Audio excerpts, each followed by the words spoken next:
Picture that you're asleep, you're having a dream, you're, let's say, just out in some big wide open space, some sort of valley, a bunch of tourists are there, and all of a sudden you see this huge, ginormous flood of water just wash throughout this entire valley.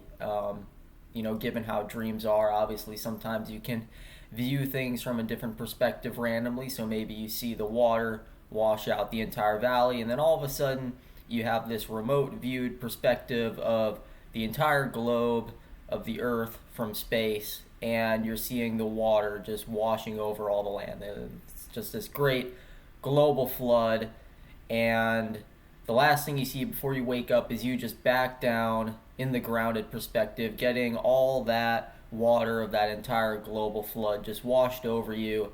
And then you wake up and you have some silly friend of yours pouring water on your face. Now, maybe you haven't had that exact experience, but I'm sure all of you can relate to that kind of an experience. We've all had dreams like this, dreams which are affected by something happening in waking life, right?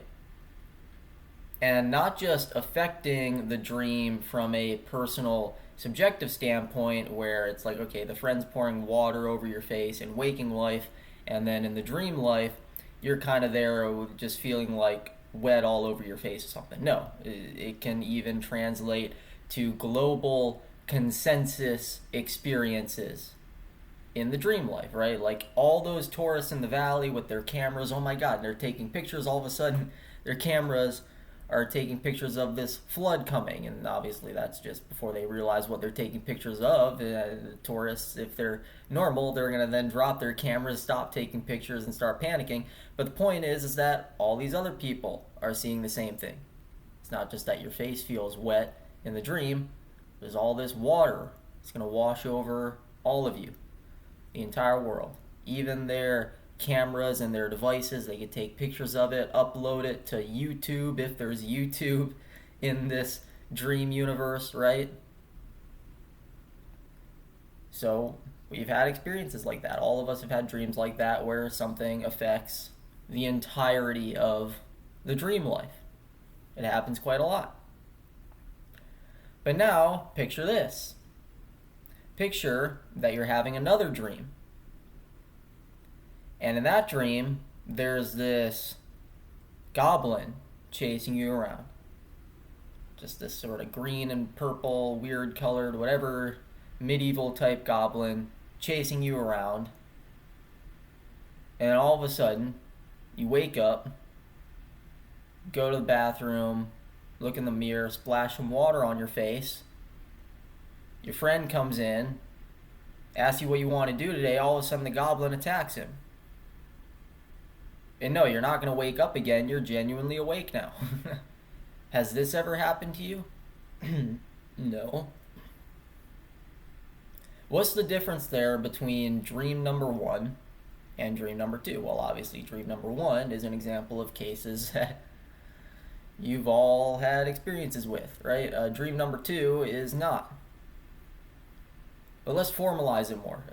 More formally speaking, what's the difference between these two? Well, in dream number one, you have something from waking life which can affect the dream life. And even if the thing from waking life is purely individualistic, or like you could say it's happening on a purely individualistic level, right? Like you're just getting water splashed onto you, it's not getting splashed onto other people. Your friend's pouring water on your face, you're the only one getting wet. So there's this purely individualistic circumstance happening to you in waking life, and it translates into the dream life. And sometimes in some dreams that translation can maintain that individualistic effect where it's only happening at the individualistic level, right? So in the dream it's still only you getting water splashed on you. But then there's other types of dreams, like our example, where it can translate to a global universal effect, where it's not just happening to you in the dream life, it's happening to everybody that's there in that dream life. Everybody. So it can translate from personal to global. You could also say it can translate from subjective to objective, from relative to absolute, by absolute meaning like it's absolute across the board, it's affecting everyone in that universe, right? So it can translate from relative to absolute, just personal to universal. It can translate. But now with dream number 2, that would be the case, but the other way around.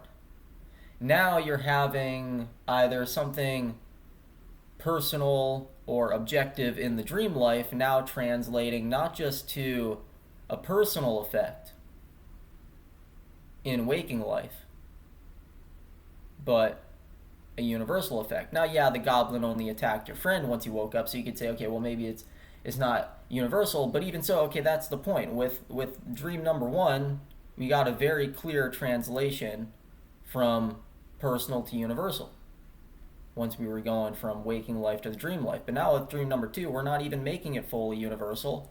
Yeah, we're kind of making it hypothetically universal in the sense that if this goblin's really there physically attacking your friend, well, then everybody on the planet Earth could be standing around with their cameras videoing this thing. So, like, hypothetically, it could be universal, but let's just ignore that. Let's just say, okay, well, it's not fully universal like the flood was. Okay, still, despite how much we've reduced the power of the translation, this is still such a powerful type of experience that none of you have any experience with any of this. None of you have had a goblin from your dream attack your friend where you could take your phone camera out, video it, and post it on waking YouTube instead of dream YouTube in the dream life. So notice that this kind of translation that we're talking about, it goes one way but not the other.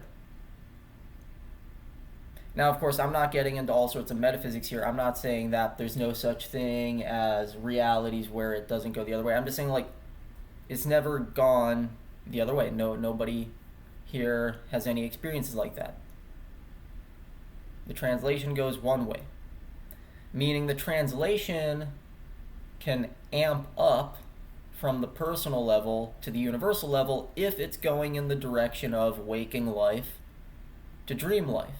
But if the direction is instead going the other way, from dream life to waking life, there's no such thing as this upgrade, where a personal effect can be upgraded and translated into a universal effect.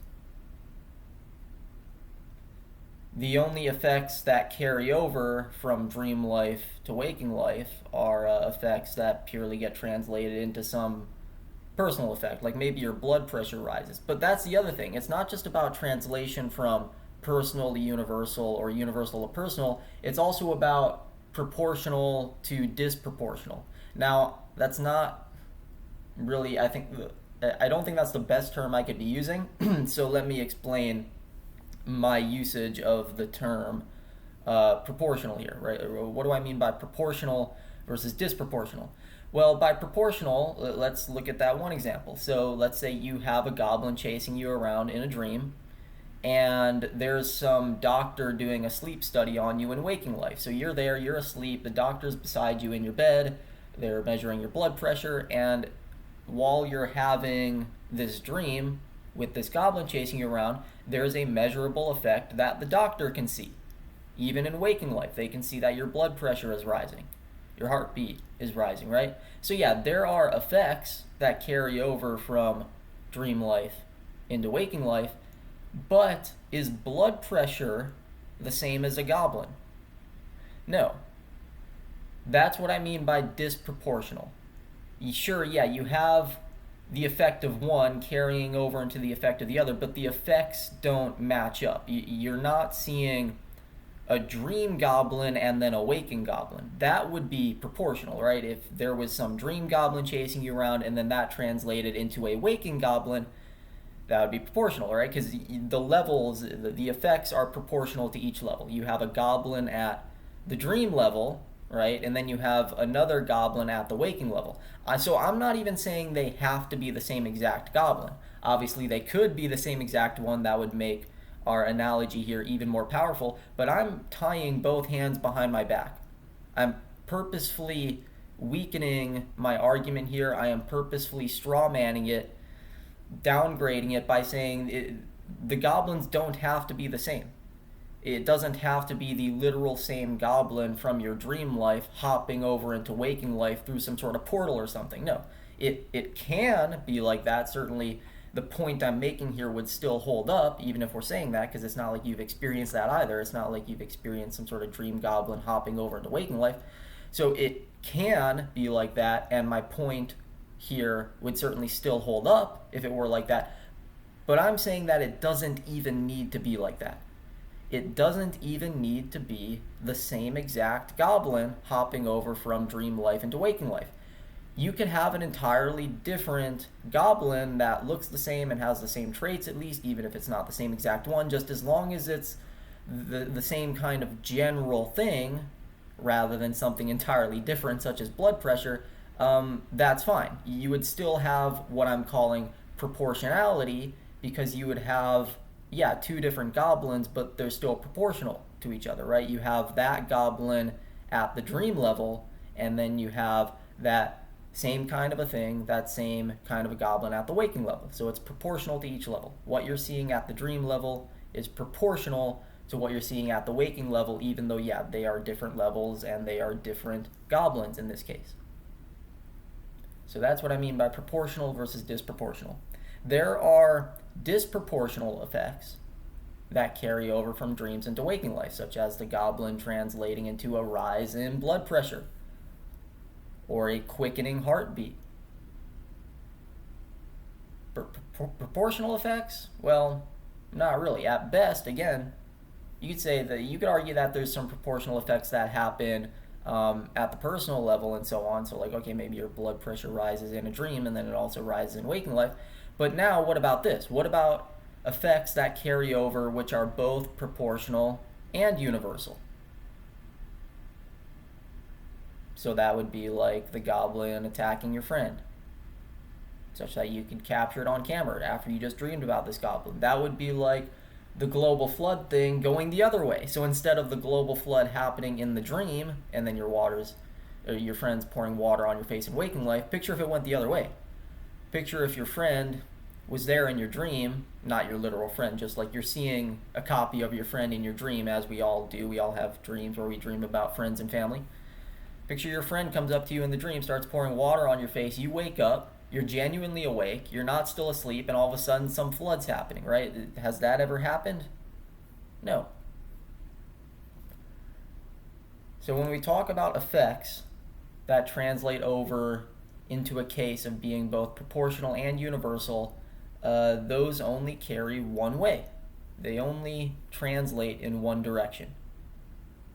You can get effects from waking life translating over to dream life in that manner, but you cannot get effects from dream life translating over into waking life, at least not with how all of this stuff works, right? And nobody's ever had experiences like that, so it does not happen, would be a better way of phrasing that. So notice something, that waking life can present effects that carry over into dream life in disproportional ways, as well as proportional ways, and then personal ways, as well as universal ways. So it can cover all four quadrants. It can translate across all four quadrants. But when you're translating from dream life over to waking life, there's quadrants, or at least there's one quadrant, that it cannot cover. It cannot cover all four of them. Waking life can cover all four over dream life, but dream life cannot cover all four over waking life. This is not only the case with dreams compared to waking life, but even visions compared to waking life. Visions, daydreams, stuff like that. Meditative experiences, psychedelic trips. Have you ever had a psychedelic trip where you, let's say, meet a machine elf? Was that machine elf ever able to be captured on camera? And maybe in the psychedelic trip you could. Maybe in the psychedelic trip you had a camera, just like in dreams we can have cameras and take pictures of things. Maybe everybody in the dream standing around taking a picture of the thing, just like everybody in that one dream was able to take pictures of the global flood washing through the valley. Okay, but when you woke up, was there a machine elf there that anybody could take pictures of? No. It was not proportional. Certainly not universal. So when we're talking about dreams versus waking life, or visions versus waking life, or daydreams, or meditative experiences, or psychedelic trips, or revelations, revelatory experiences, notice that you can cover all four quadrants when you're going in one of the directions from waking life to that stuff. You cannot cover all four when you're going in the other direction from that stuff to waking life.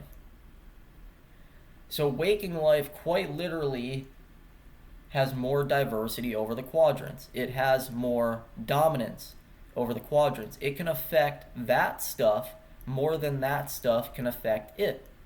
It can literally affect that stuff in more ways than that stuff can affect it. That's what I mean by dominance. You know, picture, like, if you just want like a very brute analogy here, picture two people in a UFC fight or something.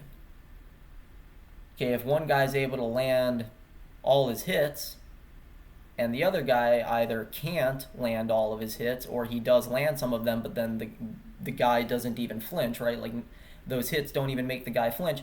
Who's the more dominant one? Right? The guy who's landing all his hits and has all his hits being powerful enough to actually affect the guy, that guy is dominating the match more than the person who's not able to land all their hits, and even some of their hits which are landing aren't making the guy flinch. They're not affecting him at all. The guy's just kind of standing there smiling. Oh, what are you going to do? So dominance is when something can affect something else more than that something else can affect it.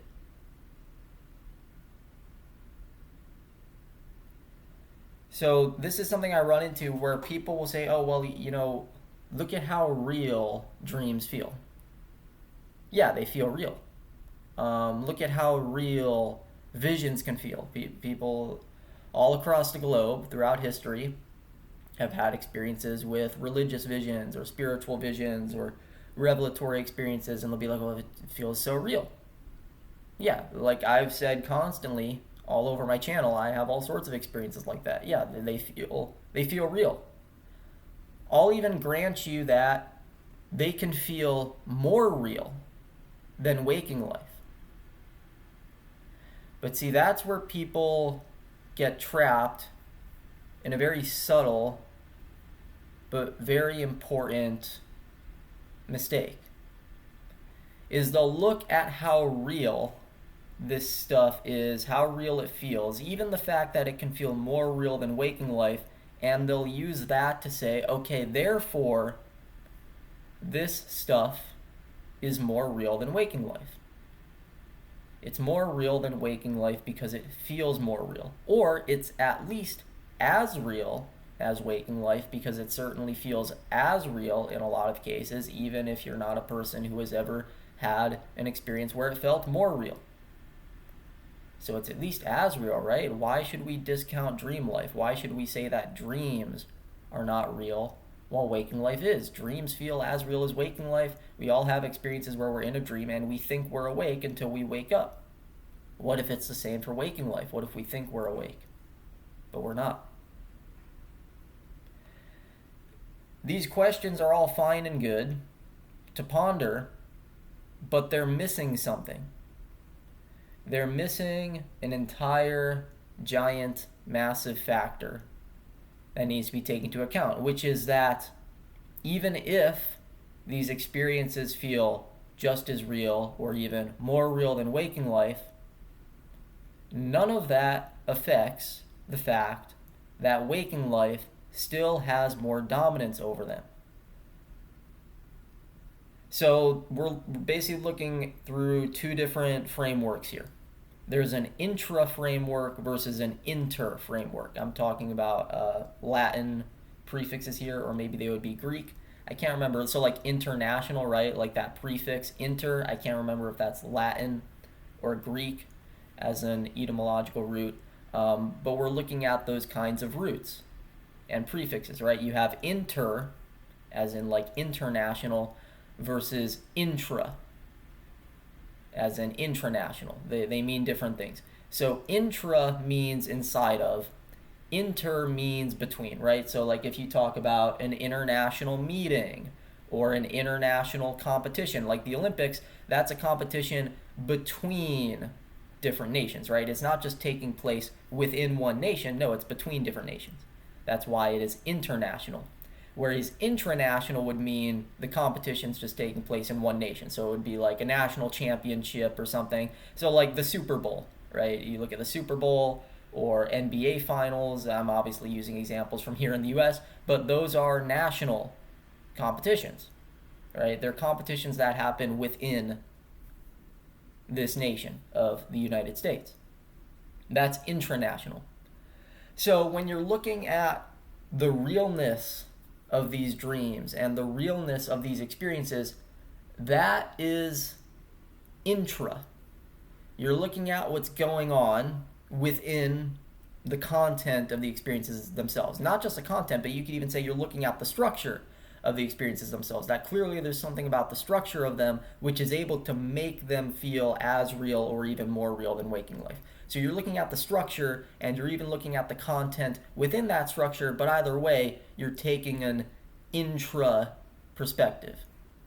You're looking at the stuff of that experience itself, that the stuff feels more real. It presents itself as being more real.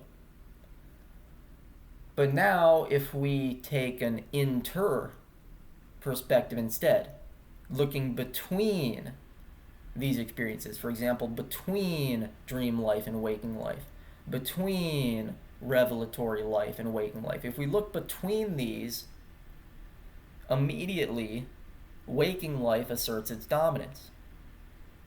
Despite the fact that the other stuff feels as real or feels more real, they cannot dethrone waking life from asserting its dominance across all four quadrants.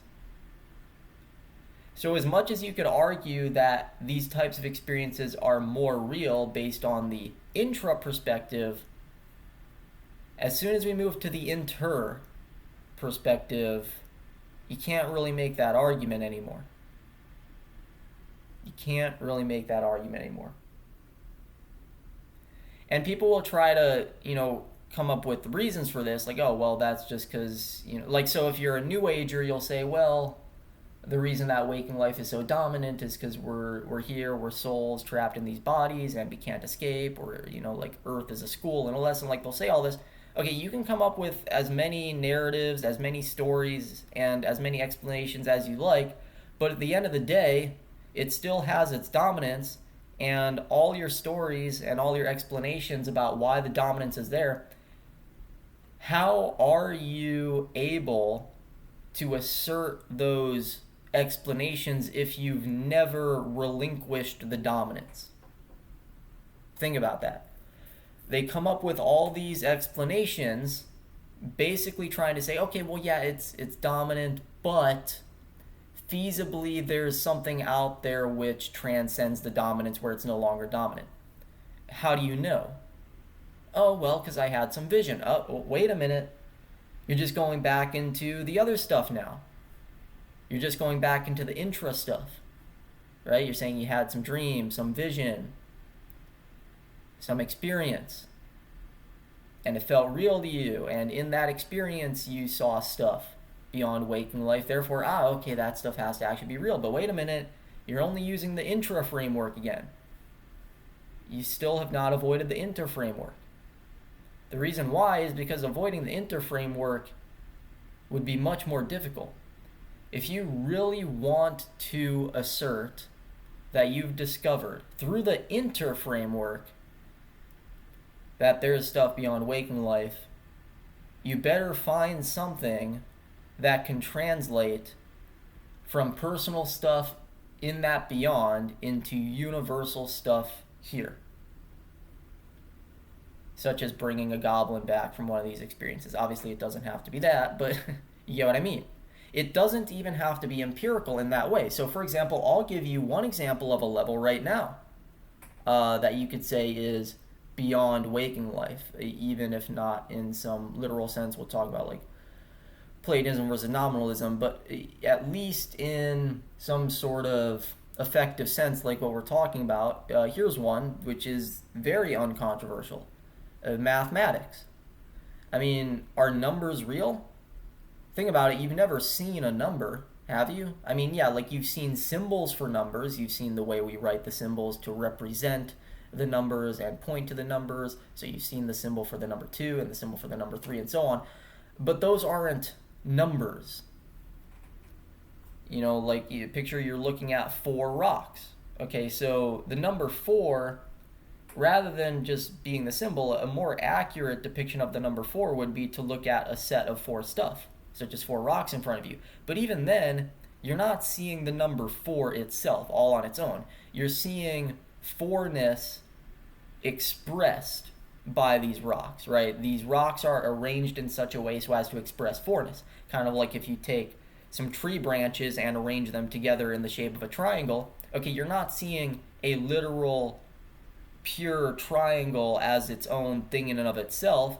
No, you're seeing branches arranged in such a manner so as to depict a triangle, right? So it's not a triangle all on its own, it's a triangular pattern being expressed by the arrangement of the tree branches. So you're still not seeing a literal triangle all on its own. It's the same thing with the number 4, right? You're not seeing the number 4 as its own thing in and of itself when you're looking at the rocks. The rocks are just arranged in a way so as to present you a set which depicts 4-ness. So yeah, you've seen things come in sets of 4, you've seen things come in expressions of 4, but you've never seen the literal number 4. You know, this is where you have all sorts of philosophical debates. You have positions like Platonism, which is the idea that numbers are literally real. They are their own abstract things that do exist in and of themselves. We've just never seen them. And then there's nominalism, which is no, numbers are not things that are ever real in and of themselves. They're just what you're describing, Ethan. They're just patterns expressed through arrangements and sets and so on, and that's all they are. So there's no such thing as a triangle separate from the branches. There's just the fact that branches can be arranged in triangular patterns, and we call those triangular patterns triangles, right?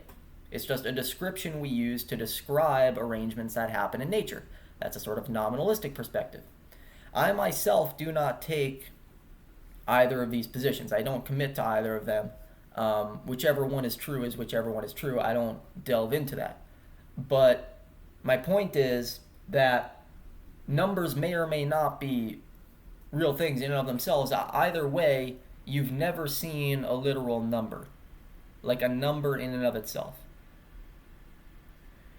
And yet, guess what?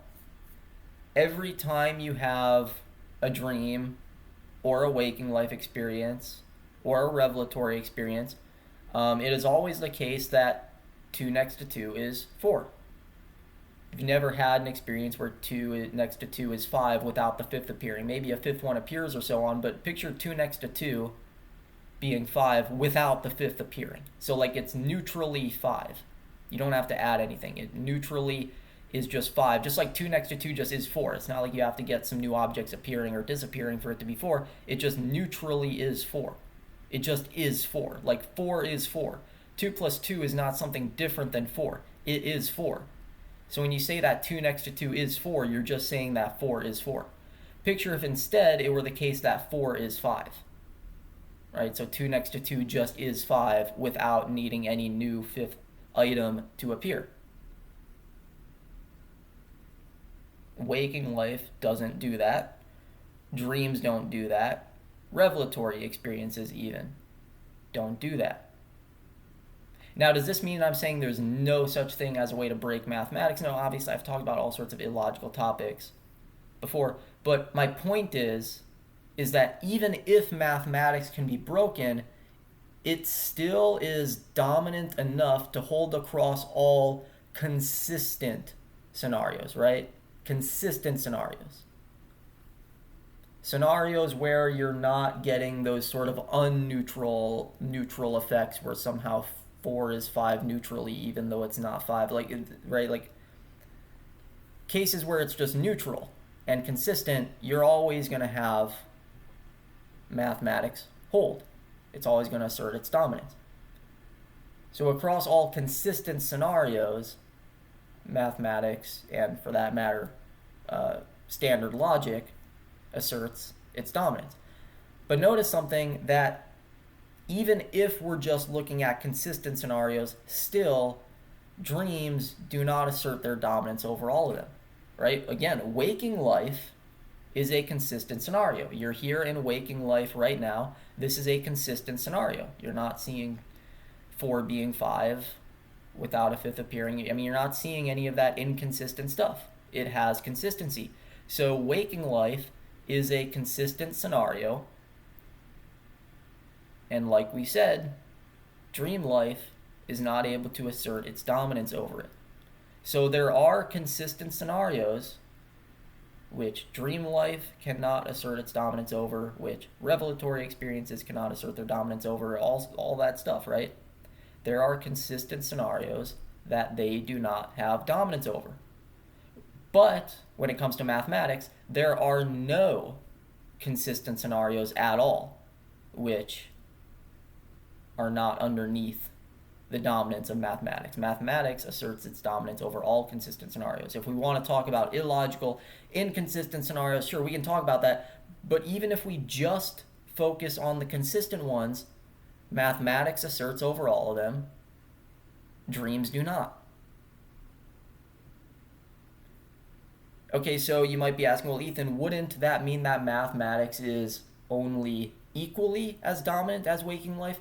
No, because waking life even does not assert its dominance over all consistent scenarios, because there are hypothetical consistent scenarios where, we would be beyond waking life and mathematics would still hold, right? I mean, we could come up with these hypotheticals right now. Let's just say like there's some sort of new level which is as dominant to waking life as waking life is to dream life. Okay, even if there's some new level like that, with some new level of dominance, that is still not enough to automatically break mathematics and make 4 be 5 neutrally.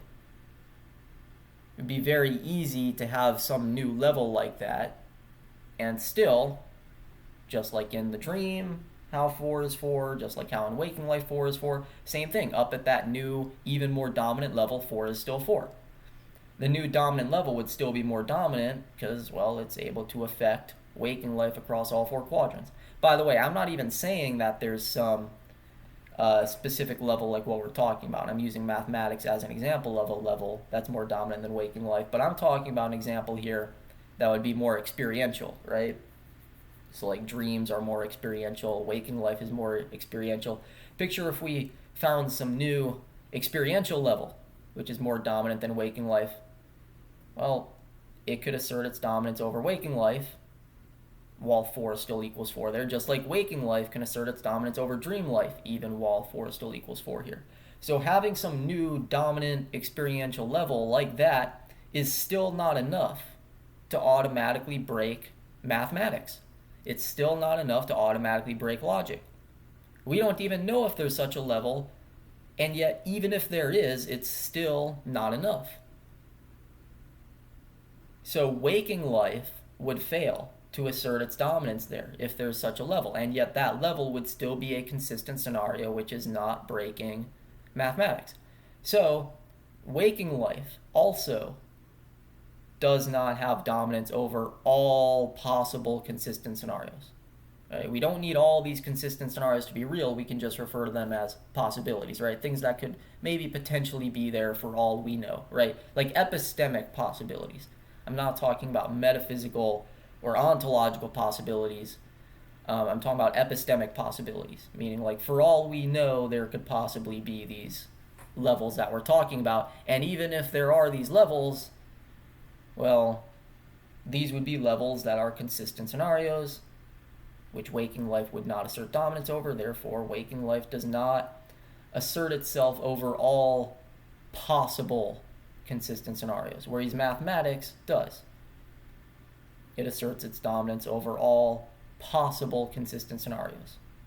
It doesn't even need all those possibilities to be real or to be ontological possibilities. They can just be pure hypothetical possibilities. Still, mathematics is strong enough and flexible enough where even if such scenarios are there, they would not be enough to break it. So you could try and stretch the rubber band of mathematics, right? Make all these things real even if they're not, and still that rubber band is not going to break. It's flexible enough and dominant enough to hold and assert itself.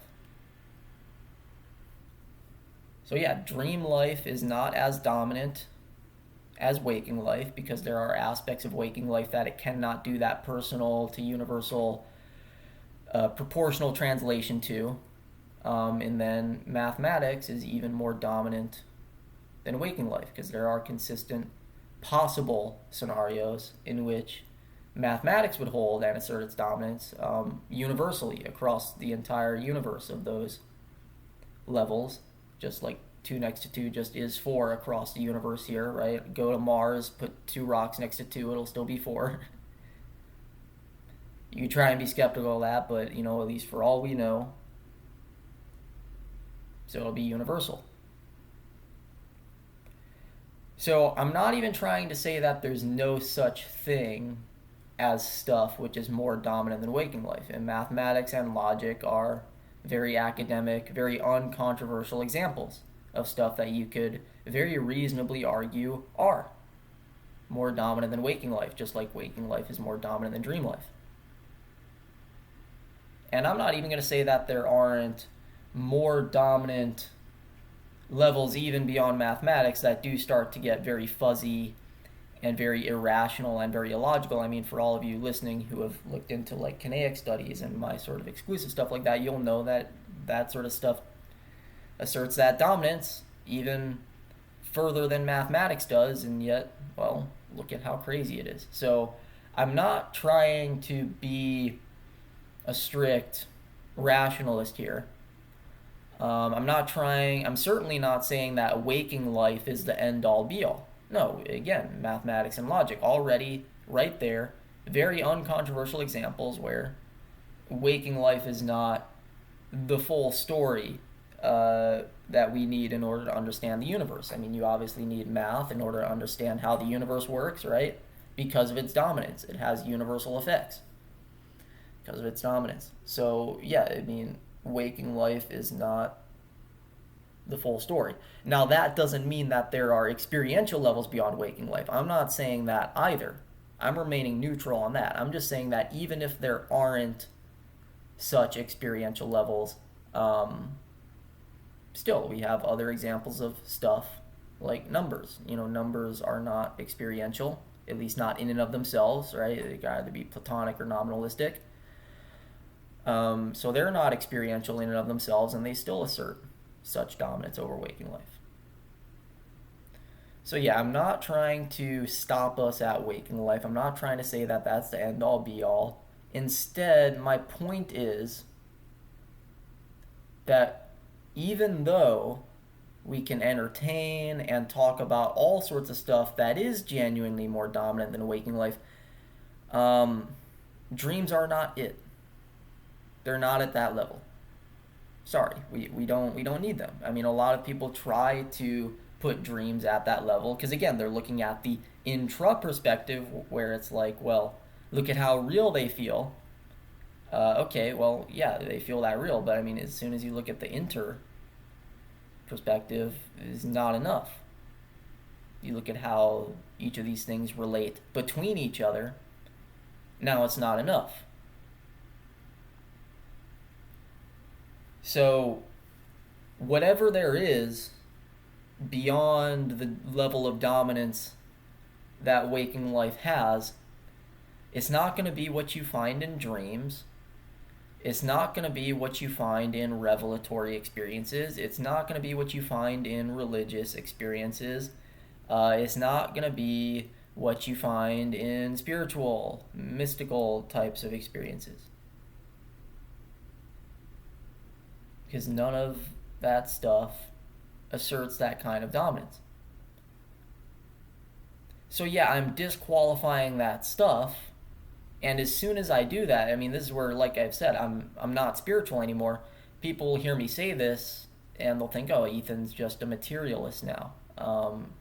He's disqualifying all this stuff. He's disqualifying revelatory experiences and dreams and psychedelic experiences and spiritual experiences and awakening experiences. He's like discounting all of this. He's just a materialist. No, if I were just a materialist, I would be stopping at, well, matter. I would be stopping at. I technically couldn't even be said to be stopping at that because, I mean, waking life, we could have all sorts of metaphysical models of it. Maybe waking life is purely physical, sure. Maybe it's idealistic. Maybe it's purely mental. I mean, again, I like to look at these metaphysically independent facts which hold regardless of whichever metaphysical models are true or not. So waking life could be purely physical, sure. It could also be idealistic. It could be mental. I don't believe it is, but I mean it could be either of those, right? I don't commit to either of those positions, but it could be either of them. It could be physical, even if I don't commit to that position. Could be mental, even if I don't commit to that position. Hell, there's other options besides physical and mental. It could be platonic. It could be abstract, right? There are Platonists who think that this waking universe we live in is just an amalgamation of a bunch of platonic objects and traits. So it could be abstract rather than physical or mental, right? Just purely abstract. It could be illusory rather than any of those three. There's all sorts of options on the table that I haven't even listed here.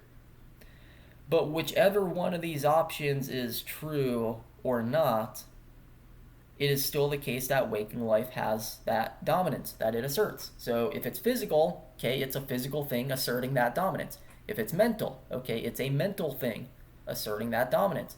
If it's abstract, it's an abstract thing which asserts that level of dominance. If it's an illusory thing, okay, yeah, it's an illusion, but guess what? It's an illusion that's here, and it's an illusion which is powerful enough to assert that dominance. So in any of these cases, in any and all of them, it's asserting this dominance that we're talking about. So I'm not going to commit to a specific metaphysical position. I'm just looking for what we can say regardless of whichever one of those positions is true or not. And, like I said, I'm still showing you that there are even uncontroversial examples of things which have even more dominance. No, I'm not saying that waking life is it, that this is it, that things are just purely physical or purely material. If you're one of the few people in my audience who have looked into kinetic studies, you'll know how crazy my stuff can get. Despite the change that I've gone through over the past couple years where I've become more non-spiritual, where sure, yeah, I am admittedly at this point now where I am disqualifying the spiritual stuff. I am saying that, look, the dreams and the revelatory stuff and the spiritual stuff, it's all just not dominant. Despite having gone through that change, guess what? My craziest work survived the change. How did it survive the change? Because it demonstrates the kind of dominance that I'm talking about. It has the kind of dominance that you can see from, for example, mathematics, where even if there isn't anything experiential there, at least not for whom I'm demonstrating it to, it still asserts that sort of dominance, right? The mathematics and logic, they are unavoidable across all consistent scenarios, right? All possible consistent scenarios. Like I said, they assert that dominance. So they are unavoidable across all possible consistent scenarios. Picture stuff which is unavoidable across even crazy, illogical hypothetical scenarios, where whether those hypotheticals are true or not, even if they are, again, stretch the rubber band is still flexible enough and dominant enough to hold. There are topics like that. There are academically rigorous topics like that which I am working on and which I have even talked about with academics. They are there and they're crazy. So like they're the craziest stuff in my work. far crazier than the aliens I've talked about, or the Bigfoot stuff, or the demon stuff, or the inverted being stuff. Any of the stuff that I've talked about in the first two parts of this recording, and far crazier than even any of the stuff you're going to hear from me in this third part, which is going to be some crazy shit. Far crazier than any of that. It still survived the change. I became this non-spiritual, academically inclined, secular person over the past couple years. Why did the craziest shit survive?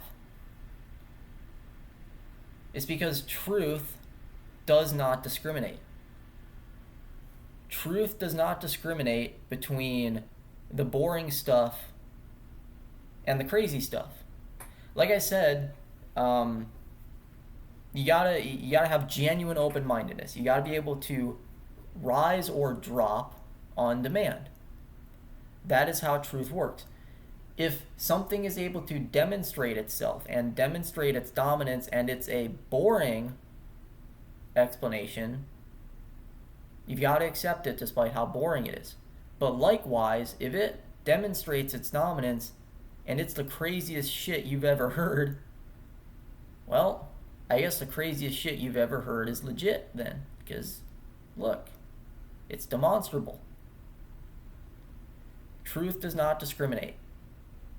If something is boring, it can be true, so long as it asserts that dominance. If something is crazy as hell, it can be true. You can even get crazier than the topic of truth, with the kinetic stuff. I'm not going to get into that right now, but what the hell would it mean to be beyond truth or any of that stuff? We can start talking about that and unavoidability levels past that. But yeah, it can get super crazy. That stuff survived despite how crazy it is. I still hold positions which are far crazier and far more insane than any of the spiritual, mystical stuff that you hear me discounting here. So don't worry, it's not lost upon me that I'm not just a typical, sane, normal person.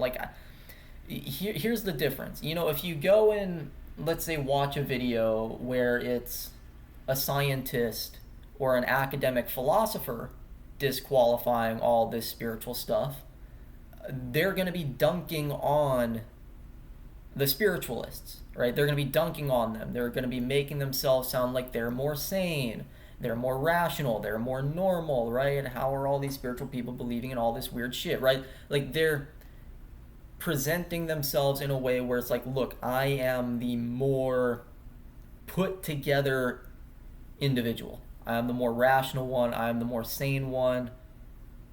I'm the smarter one, and so on, right? Whereas with me, I am not able to do that. As much as I am disqualifying the spiritual stuff to the same degree that that person is, I still have to sit here and admit to myself, look, I am far crazier than whatever they're doing. How is it then that I'm still able to disqualify them? It's like, Ethan, if you're committed to such crazy shit, how can you disqualify what the spiritual people are saying? This is where I need to bring up what I call the radicalness fallacy. The radicalness fallacy directly relates to what I just said, that truth does not discriminate. You need to rise or drop on demand. That is genuine open-mindedness, because truth does not discriminate. Something could be boring and true, something could be crazy and true. Likewise, something could be boring and false. Something could be crazy and false. It is very, very, very possible for there to be situations in which the crazy-ass explanation is the correct one, and all the boring ones are the shitty ones. They're the false ones that don't do anything. It's possible. Picture if somebody came up to you then and said, okay, well, you're accepting this crazy thing now. Why don't you go and accept the boring stuff? The boring stuff is so much less crazy. If you're able to accept this crazy stuff, why not accept the boring stuff? Well, because it was not demonstrated to be true. That's why. Sure, yeah, the thing that I am accepting is far crazier than any of that stuff. But guess what? I'm accepting it not because it's crazier, but because it has been shown to be legit. So if something is crazier than that stuff, that does not mean that I automatically have to accept all the possible explanations that are less crazy than it. To think that I do need to do that, that is what I call the radicalness fallacy. The radicalness fallacy is basically looking at a super radical position that you're aligned with and going, oh, well, if you're aligned with that, why don't you just align yourself with all the less radical stuff beneath it? Like, Ethan, if you're aligned with all this super radical, illogical stuff that you're talking about, why not just also believe in Bigfoot? Yeah, Bigfoot, that's a crazy thing to believe in, but hey, it's like you're saying, it's not nearly as crazy as this stuff, so why not just believe in Bigfoot? Why not just believe in unicorns? Why not just believe in the Loch Ness Monster? Why not just believe that these plesiosaur experiences you're having are real? Like, why not just believe in that, Ethan? It's because I don't need to.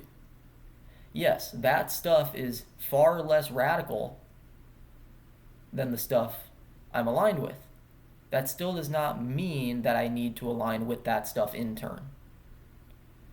Because it's not about just being at a certain level of radicalness and then immediately accepting everything else that's underneath that belt. No, is that stuff shown? Does it show something for itself? Is it transparent? Does it provide clarity? If it doesn't, then sorry, no, I'm not going to align with it, even though, sure, yeah, it's still less crazy than what I'm aligned with. It still certainly sounds far more reasonable than what I'm aligned with. So that's what I'm telling you. All the spiritual stuff that I'm discounting, I will look you straight in the eyes and tell you, yeah, it sounds far more reasonable than the stuff I'm aligned with. Far more reasonable. Not nearly as crazy. Not nearly as radical. I'm the more radical one. I'm the more insane one. Therefore, I cannot dunk on the spiritualists in the same way that the typical secular person can. I can't do that. But just because I can't do that doesn't mean that I also can't disqualify the stuff. I can still disqualify it. If you think that I can't still disqualify it, you are succumbing to the radicalness fallacy. You're thinking that just because my stuff is more radical, that means that I now have to accept that stuff too. But I don't. I don't. So it's not just that I've become a materialist or something like that. No, there's far crazier stuff that I still do accept. I'm just disqualifying that other stuff. I'm saying, yeah, there is crazier stuff that's more dominant than waking life. It's just that, sorry, the spiritual stuff ain't it, guys. It's something else. You gotta look elsewhere. That's what I'm saying. I'm saying there is that sort of crazy stuff, but that stuff ain't it. That's not it. It's not our guy. We need to look for someone else. We need a different guy. So that stuff's not touching the game. It's not doing the job. It's not getting the job done. That's what I'm saying. Now, of course, we could have conversations of, okay, well, Ethan, how should we compare the inter perspective to the intra one? Because we're looking at dominance from the inter one. Yeah, we can have all sorts of conversations about that as well. You know, like, how is it that, given the intra perspective, this stuff can still feel more real despite not being able to assert as much dominance? Like, what is that? We can have all sorts of conversations about that in the future, so I'll leave that open-ended. I'm not going to tie all those loose ends together here in this recording because it'll take too long, and we can leave that open for discussion. All I'm saying is that there is this very clear framework in which the stuff is not doing enough, right? It's not asserting that sort of dominance, and so there are things out there which are more universal and hold up better because they assert more dominance across more levels. They have more diversity of levels that they can assert themselves over. They have more flexibility, right? So it's about diversity. I'm not just using dominance here in a sort of UFC brute fashion way, like I did with that UFC example, think of dominance as diversity or as fluidity, right? Waking life is more dominant than dream life, not just because it's some brute force strongman UFC type of thing. No, it's more dominant because it presents more diversity of levels that it's able to assert that personally universal proportional translation over, right? It presents more diversity there. Therefore, it's more fluid, right? The translations are more fluid. It can go both ways rather than only one way, like with dream life. Dream life is locked into only being able to go one way. Waking life can go both ways, so there's more fluidity, there's more back and forth, more openness, and therefore more diversity. So there's a very beautiful elegance there that you can see. So why am I bringing all this up? Well, it's very important for what we're going to be talking about here. Because I've said before, I've gone to secular psychologists. I've gone to like spiritual psychologists in the past before I became non-spiritual, and I mean they would just all think I'm, very profound, that I'm like some spiritual savant. I wanted to go to secular psychologists, the people who would supposedly label me as schizophrenic or schizoaffective or all sorts of diagnoses like that, right? The people who would supposedly slap those labels on me, I wanted to go to them and just like get it over with. Like, okay, if I'm schizophrenic, I'm going to accept that. Would that hurt to be labeled as schizophrenic? I don't know, maybe. But does it matter? It's the truth. If it is the truth that I'm schizophrenic, then it is the truth. Sometimes the truth can hurt, so it doesn't matter. I wanted to go to multiple psychologists, multiple psychiatrists, and, see what their take was. And like I said, fortunately, in the end, I did not get any sort of diagnoses like that. I never got a diagnosis of schizophrenia or any sort of schizo disorder. For multiple reasons. One of them was the intact reality testing that I've talked about.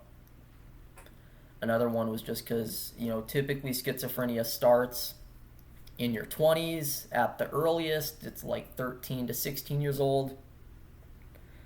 I've been having experiences my whole life, so way before 13. Even if you narrow it down to when I started having spiritual experiences, as I call them, at 11 years old, that's still that's 2 full years early. So still way too early, even if you narrow down the scope, let alone if you broaden it to looking at how it's been there throughout my whole life. And then the other reason is, well, of course, I used to believe in that stuff, but somehow I got myself out of it. That's a part of the intact reality testing. So psychologists would ask me, how is it that you've had experiences with all this stuff and it's so tangible, it feels so real, and you're still able to remain skeptical of it? You're still able to remain neutral and sort of just let it be whatever it is, delusional or otherwise. How is it that you're able to do that? And this is what I told them. I told them that, it feels real. It can feel far more real than waking life. But that's an intra approach. If you take the inter approach, and instead of getting distracted by how real and how concrete and how flashy the content and the structure of these experiences are, and instead look between them. Don't look into them, look between them. The inter approach. If you look between them, some survive and some don't. And that's basically what I did. I pitted all of these experiences and all of these topics against each other and looked at what survived and what didn't. That was the catalyst for the change that you've seen me go through over the past couple years. Why is it that I used to believe in a lot of stuff that I now no longer believe in? Because I basically stood there, looked at all of my experiences, looked at all these topics that I have, and said, have at it. Just pitted them all against each other. A lot survived and a lot didn't. Whatever survived is what I stayed aligned with. And like I said, truth does not discriminate, because some of the stuff that I stayed aligned with was the craziest shit ever in my work. You would think that I would drop the top 3 craziest aspects of my work. Ironically, the top 3 stayed. They survived. Well, right there. That's the beauty of it. Truth doesn't discriminate. Granted, most of the stuff that survived was boring, right? They are the boring explanations, as I've talked about. Most of the stuff that survived, very boring. That's why people think my work is dry now, right? I'm no longer talking about telepathy and aliens and deities and Greek mythology and all this stuff, at least not in the sense of thinking it's real anymore. I'm not talking about that stuff anymore. My work used to be far more colorful. Now it's very dry, it's very sterile, as I've said, and that's because, most of the stuff that survived, it's boring. I'll be straight up with you, it's boring. It's not as exciting nor as colorful as it used to be. But despite most of the stuff that survived being boring, there was a sliver, a small percentage of the number of topics that was not only not boring, but crazy. And not only crazy, but the craziest. So right there, no discrimination. Whatever is legit is whatever is legit. Crazy or boring, doesn't matter. So I just pitted all that stuff against each other. I let them have at it. Whatever survived is what survived. You might wonder, Ethan, what did it look like pitting all this stuff against each other? Was it like some literal war? No, it's hard for me to describe. I want to find ways, better ways to describe it. I don't want to butcher it here by trying to describe it too early before I have better vocabulary for describing it. But no, it's not just like some verb or some event or some action that takes place where the stuff just goes at each, they all go at each other literally. Not necessarily like that, although I guess analogously you could certainly view it as being an event that is that intense. But yeah, for lack of better terms, pitted all the stuff against each other. Whichever survives, survives. And just accept the result. Let all the other stuff fall dead to the ground. Don't look back. Walk away from it. Leave it there to die in the dust. And that's why I've changed so fast over the past couple years. And so, people wonder about that too. Well, actually, no, nobody's wondered about that actually, now that I think about it, but I imagine that some people might wonder in the future, has Ethan become a sort of pick-me for the scientific community? He's trying to be that one spiritual, mystical person who's just so sane and so rational, looking at all his powerful experiences, being I don't know if it's true or not, I remain skeptical. Is he trying to just be this cool dude who just sounds very scientific and sounds very aligned with academia and aligned with the status quo? Has he just become this pick-me now for them? No, luckily it's not that. It's just genuinely, I looked at how this stuff pitted against each other, and I had to walk away from a lot of it. On that note, the irony is that sort of pick-me idea. That one can go both ways, unfortunately. I cannot escape that one. There's no escaping that one, because if I keep the powerful experiences and I keep kind of advocating for them and arguing for them and showing how they could be very real and this and that, you could argue that I'm just being a pick-me for the spiritual community or the mystical community, because I'm trying to be this super rational sounding, intellectual sounding person who's defending them, right? So I'd be a pick-me for them.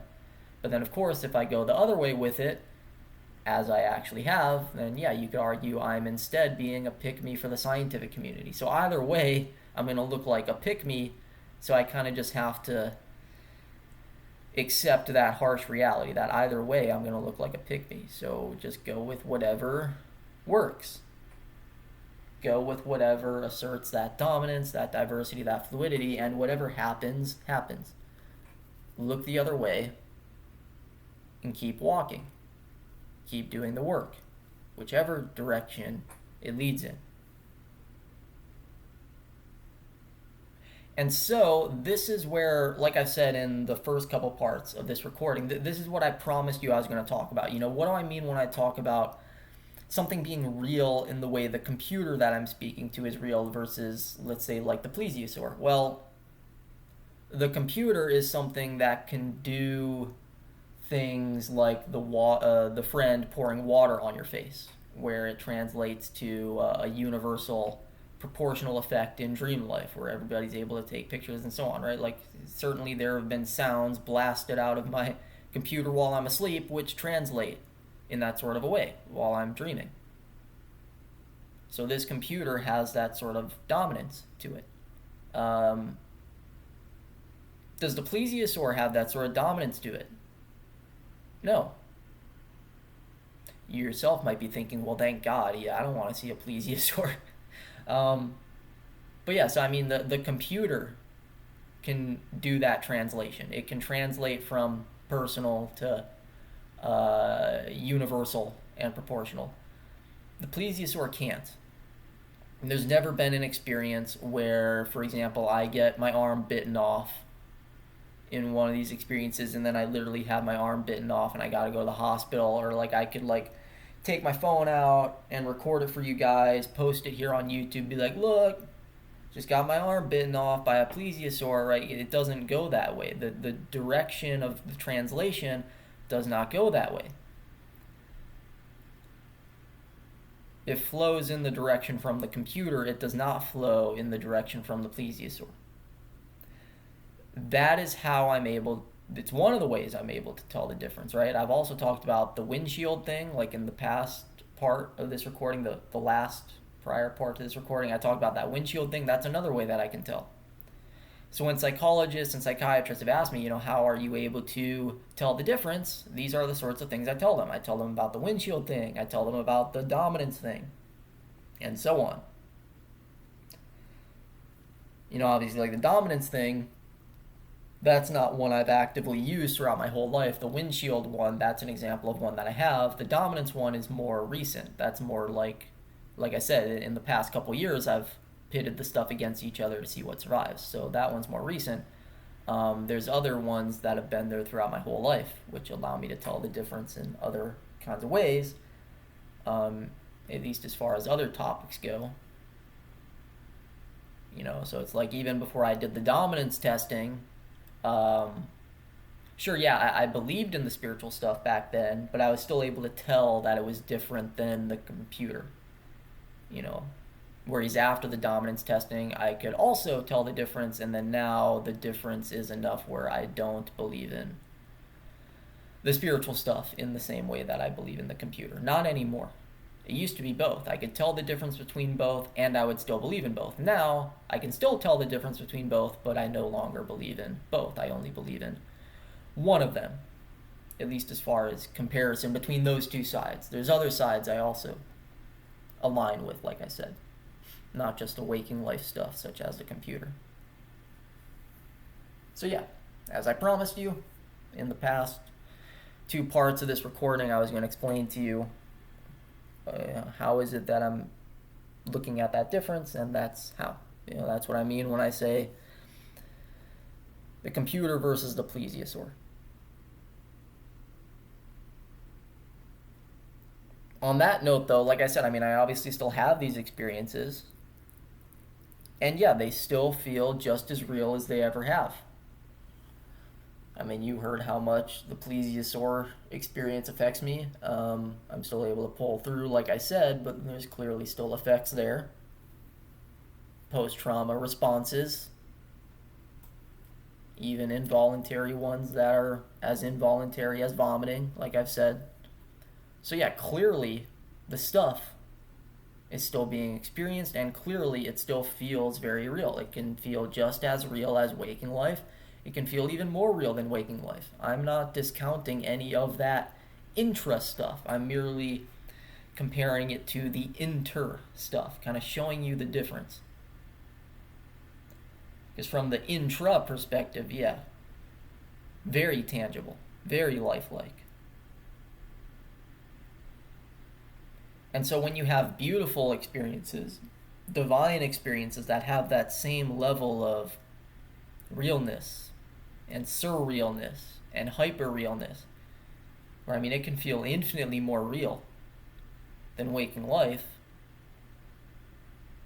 That stuff, that can provide a beauty or an elegance that can survive even after I've stopped believing in it. I mean, people have asked me a lot throughout my life, have you seen God? Have you met God? Far more than that. I mean, on a daily basis. Regardless of which definition of God we're talking about, I'm going to plow through all the definitions here real quick, or at least give examples of them. The list of all of them is too long to literally go through each and every one of them, but to list off some of these examples, I mean, you have the sort of religious, like Abrahamic religious idea of God as like this one single all-powerful being. Yeah, I talk to him every day. I see him. You know, in the Bible, there's that story of Moses where God says he's going to walk by him, but he's going to cover his face so that he doesn't see him. He's only going to see his back when he walks by, right? I've not just seen God's back. I've seen his front, his face. Looked straight into his eyes. Ethan, are you saying he looks like a human? Far crazier than that.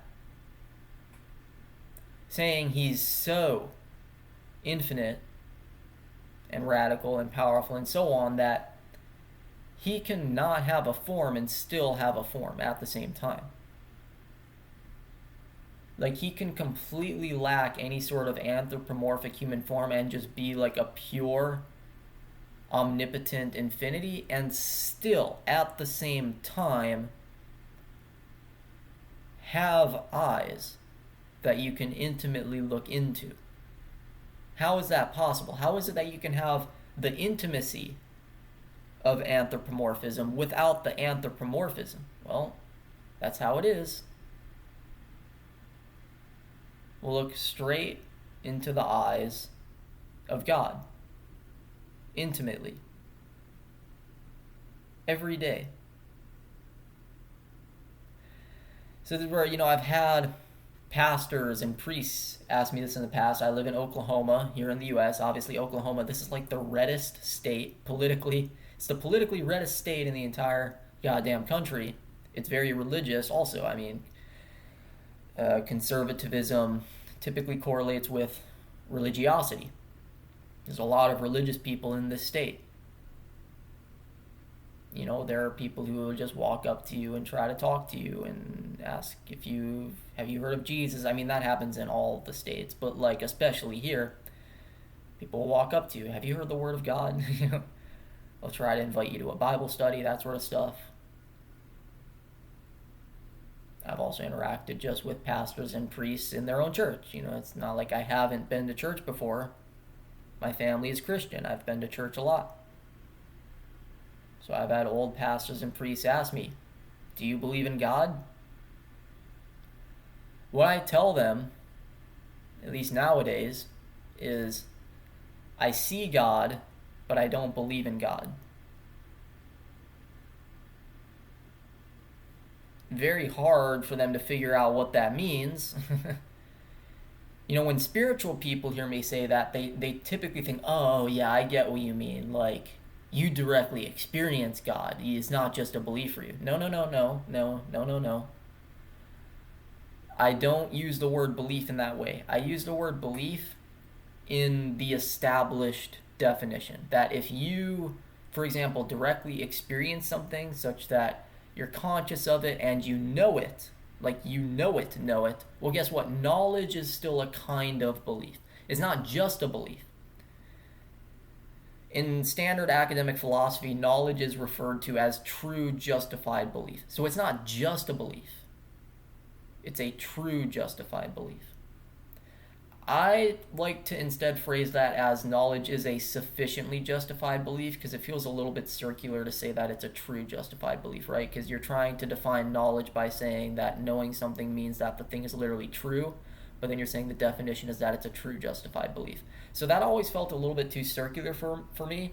So I try to say that it's a sufficiently justified belief, meaning it's justified enough where, again, it has that sort of unavoidability or that sort of dominance I talked about. It has that, at least in the context that it needs to have it in order to be as true as it's claiming to be. So, for example, dreams don't need to be true or real to the same degree that waking life is in order to be true or real in their own way. For example, even if dreams are not real in the same way that this computer is, they're still real in the sense that they're things that we have almost every night, right? So there's different ways for something to be real. Something does not have to be real in a sort of universal, proportional, empirical sense like the computer. Right? Dreams don't have to be real in that sense. They can still be real in the sense that they're things that we have when we go to sleep sometimes. That's fine. So when I say that knowledge is sufficiently justified belief, I'm saying that sufficient means that it has to assert enough dominance to at least meet the expectations of the context of its claim. So if the claim is that dreams are things we have almost every night, then yeah, certainly it asserts enough dominance to satisfy those expectations. It meets those expectations. So it's certainly real in that sense. But if you try to change the context of the claim, where now you're making a bolder claim and you're saying, no, they're not just things we have almost every night, they're things that are real in the way that the computer you're speaking into right now is, no, at that point, they're no longer things that assert dominance to that degree. So it's no longer sufficient. So it's no longer sufficiently justified. So it's no longer a sufficiently justified belief. It no longer qualifies as knowledge. So when I use the word belief, I'm not using it in the same way that you hear spiritual teachers like Peter Ralston or Leo Gura or maybe even Deepak Chopra. Like, they'll typically use the word belief to mean like it's just something you think, like it's just an opinion. Sure, yeah, you can use it in that way if you want, right? I mean, words don't have inherent definitions. They have the definitions we assign to them. So sure, if you want to use the word in that way and define it in that way, I mean, go ahead, so long as you're being upfront and transparent about that. Make sure you communicate that to people, that that's the way you're using the term before you use the term, because otherwise you're going to confuse them. So as long as you're being transparent and communicative, communicable about that, that's fine. But that's not how I'm using the term. I'm using it in the standard established sense. That if you know something directly, you still believe in it. And that's not a problem. Something being a belief does not mean it's false. That's what I'm trying to say. Something being a belief does not mean it's false. It does not mean it's a mere opinion. Sure, it can be, right? Beliefs can be false. They can be mere opinions, but they can also be sufficiently justified beliefs, in which case they're no longer just beliefs, they're now beliefs that are also direct knowledge, right? How did you get that direct knowledge? Maybe you did directly experience it. So yeah, when I talk about directly experiencing God, I'm not just saying, oh, I directly experience God, therefore that's why it's not just a belief. No, I'm saying, like, I have the direct experience, but then I remain neutral as to what it is. Am I literally seeing God? Certainly as hell feels like it. I'll tell you that much. Feels infinitely more real than waking life. So it certainly feels like I'm seeing God. But does that mean I'm literally seeing God? I have to be honest with myself. No. No, it doesn't. I could just be deluded. It feels real. I could be deluded. Would it be weird for the universe to be able to produce delusions that feel more real than non-delusions? Yeah, but again, the universe is weird as fuck, so you gotta accept the boring explanations just as much as the crazy ones. Like I said in the first two parts of this recording, what do you mean too weird? You hear a boring explanation, you say, oh, that's too weird. How could the brain produce this sort of stuff all on its own? How could it just be a purely subjective, neurally produced experience? That sounds too weird. What do you mean too weird?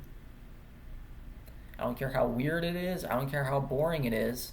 I have to remain open to it as a possibility unless and until it has been disqualified, right? Again, like I've said, I'm not saying to just remain neutral and skeptical forever. It's okay and even good to have cases where you commit to one side of a debate and say, no, okay, yeah, I'm just going to go ahead and believe in this.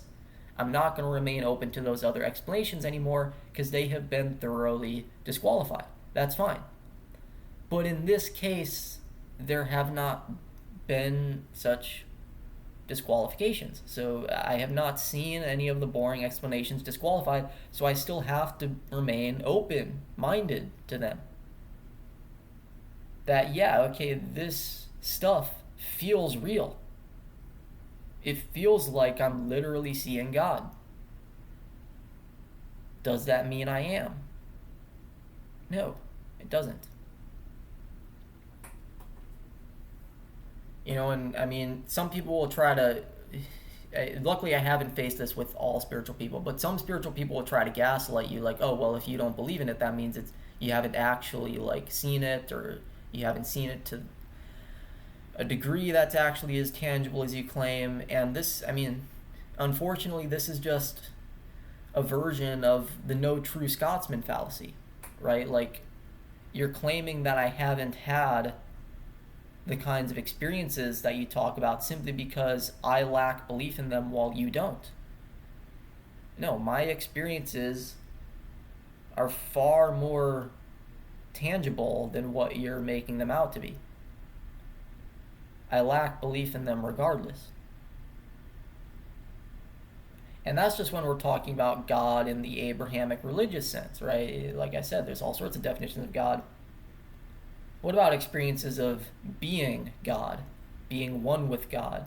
You are God, right? I am God. What about that? Sort of a more spiritual angle on God. People call it God consciousness. I think that term has even been a term that's dated back to various subgroups of Hinduism. There's a lot of Hindu denominations that I think use that term. They'll use the term Krishna consciousness or something, right? Krishna consciousness. Krishna is an embodiment of God. God consciousness. So God consciousness is not just a term that's been used in modern times. That's something that dates back to ancient times. Yeah, every day, every moment of every day, even as I speak to you right now, God consciousness. I am experiencing myself as God. Does that mean I am? No. And unfortunately, people tried to pull that no true Scotsman fallacy on me. Oh, well, no, if you were actually God conscious, you wouldn't doubt it. Says who? Says you? Right? The irony is that a lot of these spiritual people tell you to value your direct experience, and then as soon as you discover something through your own direct experience, they're like, nope, sorry, you're wrong. Well, which is it? So this is the unfortunate thing, is that I almost have to get up here and showboat how powerful and how intense and how broad my experiences are, because otherwise people will try to discount them. They'll try to say that they are not genuinely informed positions. Because, oh, you didn't go deep enough. It wasn't radical enough. It didn't feel real enough for you. You didn't go far enough, right? They'll try to discount them, and they'll try to claim that they are not genuinely informed positions. That I've just not done enough, or that I'm just misinformed, that I've just misunderstood something somewhere.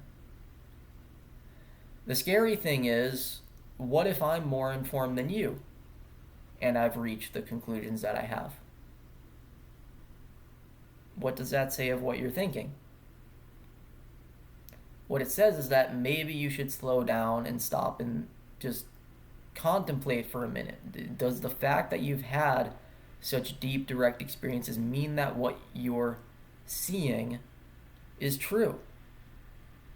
I know it feels scary to stop and kind of like admit that to yourself, that, well, maybe it's not. I know it feels disorienting, but you have to do that. You have to do that. You have to just kind of stop and slow down.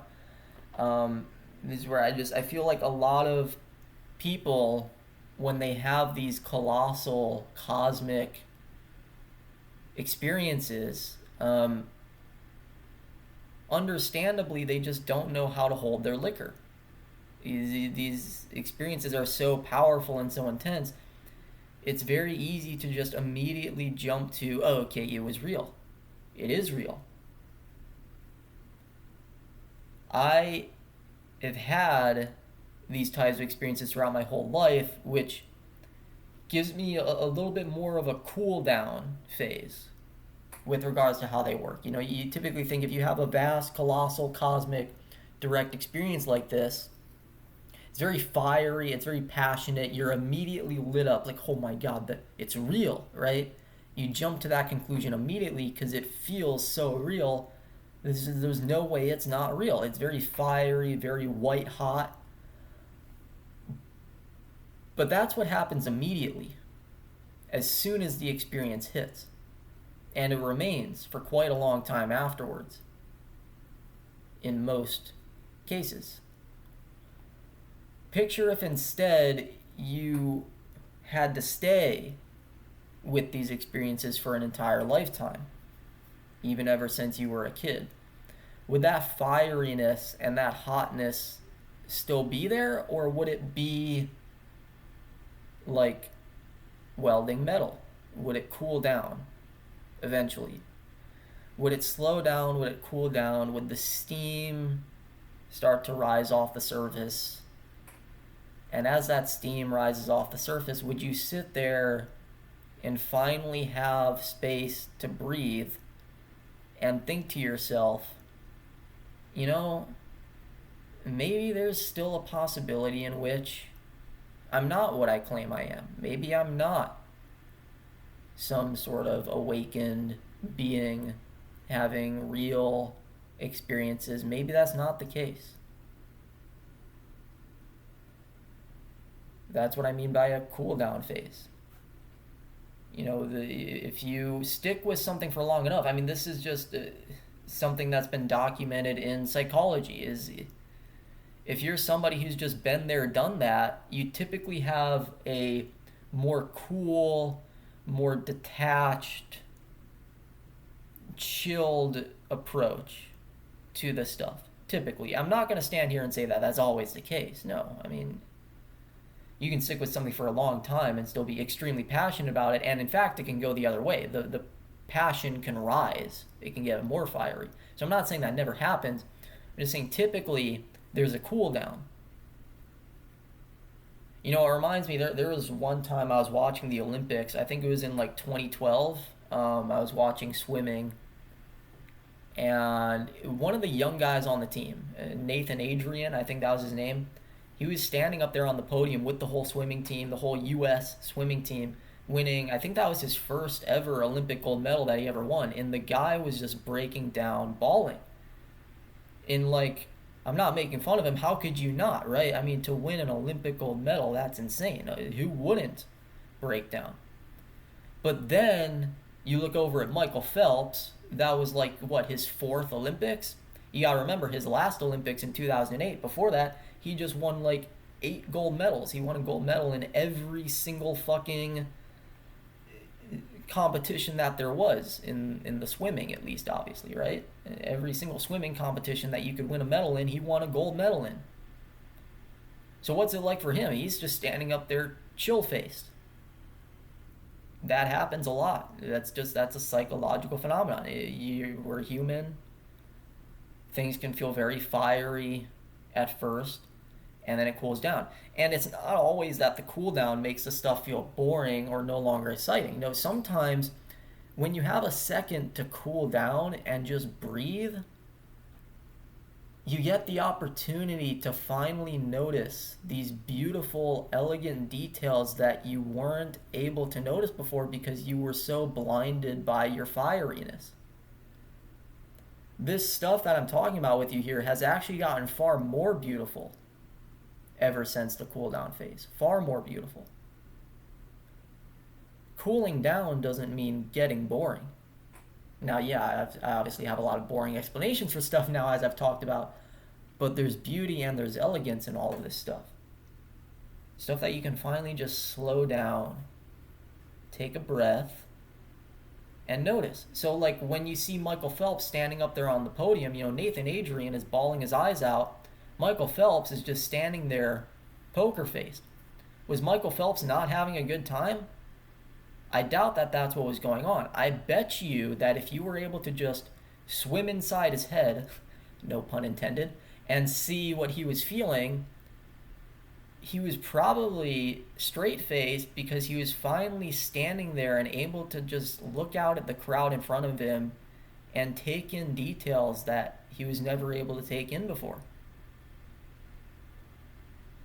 It's beautiful, right? That's how it happens in a lot of cases. So, as much as I like to understand where people are coming from and consider, okay, yeah, maybe you're right, maybe I'm just not awakened enough, and so on, all I ask of you is, can you at least just listen to this and not immediately pull a no true Scotsman fallacy on me? Can you at least just consider that sometimes you do get very real, very tangible experiences, and instead of automatically using that to assert these metaphysical conclusions that you have the absolute truth and all that, can you just consider that maybe as you just sit there and breathe, you start to see deeper subtleties where you don't need that anymore. You don't need the metaphysical ideas anymore. You don't need the claims of absolute truth, at least not with regards to those experiences. You don't need it anymore. You're seeing something else.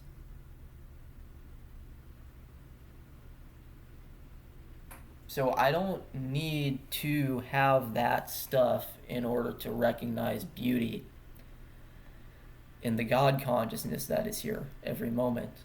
I don't need those metaphysical conclusions in order to look God in the eyes. Look God in the eyes intimately and feel what I feel. I don't need it. On this note, this is where I like to tell people, don't have a presupposed idea for what the truth needs to look like. Having come from the spiritual community, I see this a lot.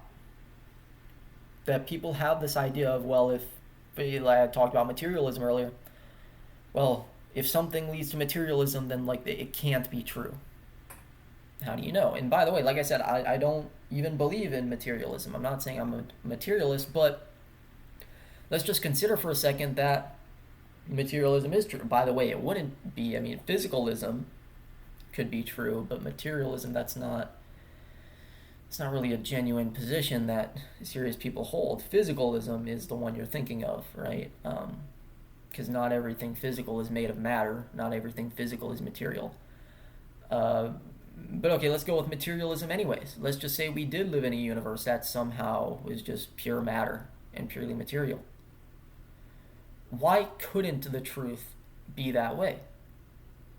People assume that materialism is this gross, mechanical, unawakened, unspiritual thing. It's so detached from inner peace. Says who? First off, let's just say it is gross. Let's say it's gross and mechanical and detached and there's no inner peace in it, there's no beauty in it. Let's say it's all those things. Let's say it's just straight up ugly. Why can't the truth be ugly? Sure, it would be nice if the truth is beautiful. In a lot of cases, the truth is very beautiful. But what if the truth is ugly? Are you telling me that you wouldn't accept it simply because it's ugly? Why is ugliness an immediate disqualifier for truth? Why couldn't something be true but ugly? The irony is, even if you are looking for beauty, isn't there a kind of beauty in that you could unconditionally accept the truth no matter how ugly it is? There's a beauty in unconditionally accepting and embracing the ugly. I mean, that's why we all feel heartened by stories of unconditional love towards ugly people or sick people, right? I mean, that shows a level of unconditionality that is profound. So even if you're looking for beauty, there's a beauty in that. But on top of that, who says we even need that? Why couldn't the truth of the universe just be ugly? I'm not saying it is. I'm just saying, like, if it were, could you accept that? This is what I don't like about, for example, spiral dynamics. I used to talk about spiral dynamics a lot, and I came to this conclusion independently, and then I found out this is also why academics don't like spiral dynamics typically, or don't consider it a good enough model per se, or at least not an explain-all model per se, is because it preemptively structures these sorts of categories that lead to a presupposed expectation for what the ultimate truth needs to look like. That, oh, well, if we're looking at something and it's giving us materialistic conclusions, and it's two-stage orange, and there's no way that could be the full story. There's no way that could be the truth. There's got to be something deeper, right? But then it's like, well, if something looks more holistic or stage turquoise, then now we know we've arrived. Or if not arrived, we've at least gotten closer to the truth. But it's more flexible to be able to say to yourself, what if all of reality, what if the entire universe were stage purple, like some sort of stage purple idea of like kinship or mysticism or whatever? I'm not saying it is. I'm just saying, like, if that were the case, could you bring yourself to accept it? Could you accept the truth no matter what it looks like? I don't care how stage purple it looks. I don't care how stage orange it looks. I don't, for that matter, care how stage turquoise it looks. Could you accept it? If you can't, then are you really a truth seeker? To be a truth seeker, you kind of have to be flexible enough and diverse enough to be able to accept the truth no matter what it looks like. No matter how holistic it looks, no matter how mechanical it looks, no matter how materialistic it looks, no matter how spiritual it looks, no matter how mystical it looks, no matter how essential it looks, or no matter how arbitrary it looks. Let's look at arbitrariness. This is one that people struggle with a lot, from what I've seen. Picture this, the Big Bang happened 13.8 billion years ago. I talked about, a few recordings ago, how even if the past is not real, we can still say it's like this toolbox of effects, right? We can still have these metaphysically independent facts that we can find. So regardless of whatever of those is the case, we can say the Big Bang, quote unquote, happened 13.8 billion years ago. Okay, what if that's it? Like, what if that's just like what if that were a hard beginning? By the way, there's no reason to think it is. Even physicists are finding all sorts of like mathematics in the Big Bang theory and in cosmic inflation that shows that no, there should be stuff before it. So I'm not saying that's the case. I'm creating a hypothetical here. Like, picture if we lived in a universe, not just a universe. Picture if all of reality was like this. Picture if all of reality just began 13.8 billion years ago. Oh, well, Ethan, does that mean it just sparked from nothing? No, like, there was no nothing to come from before that. It just started and that's it. Just like, that's it. It's not like there was nothing and then there was something. No, like it just was. Like you go back 13.8 billion years ago, reality just is. It's not that it needed to come from nothing. It didn't need to come from anywhere. It didn't even need to come from nowhere. It didn't need to come from at all. It just was. Does that feel weird to you? Like, I just want you to sit with that for a second. Notice how weird that feels. How kind of cringy and mushy. Like, it feels weird to think that's all of reality. Like, you tell me that's all of it? All of it. Like, absolutely all of it. Like, it just began 13.8 billion years ago, and that's it? Notice how weird that feels. Notice how arbitrary that feels. Could you accept the truth even if it was something that arbitrary? And I'm not just talking about a relative truth here. What if the absolute truth was that arbitrary? Could you accept it? Ethan, how the hell could something so absolute be so relative? I don't care. What if it was? Could you accept it? Let's make it even more arbitrary.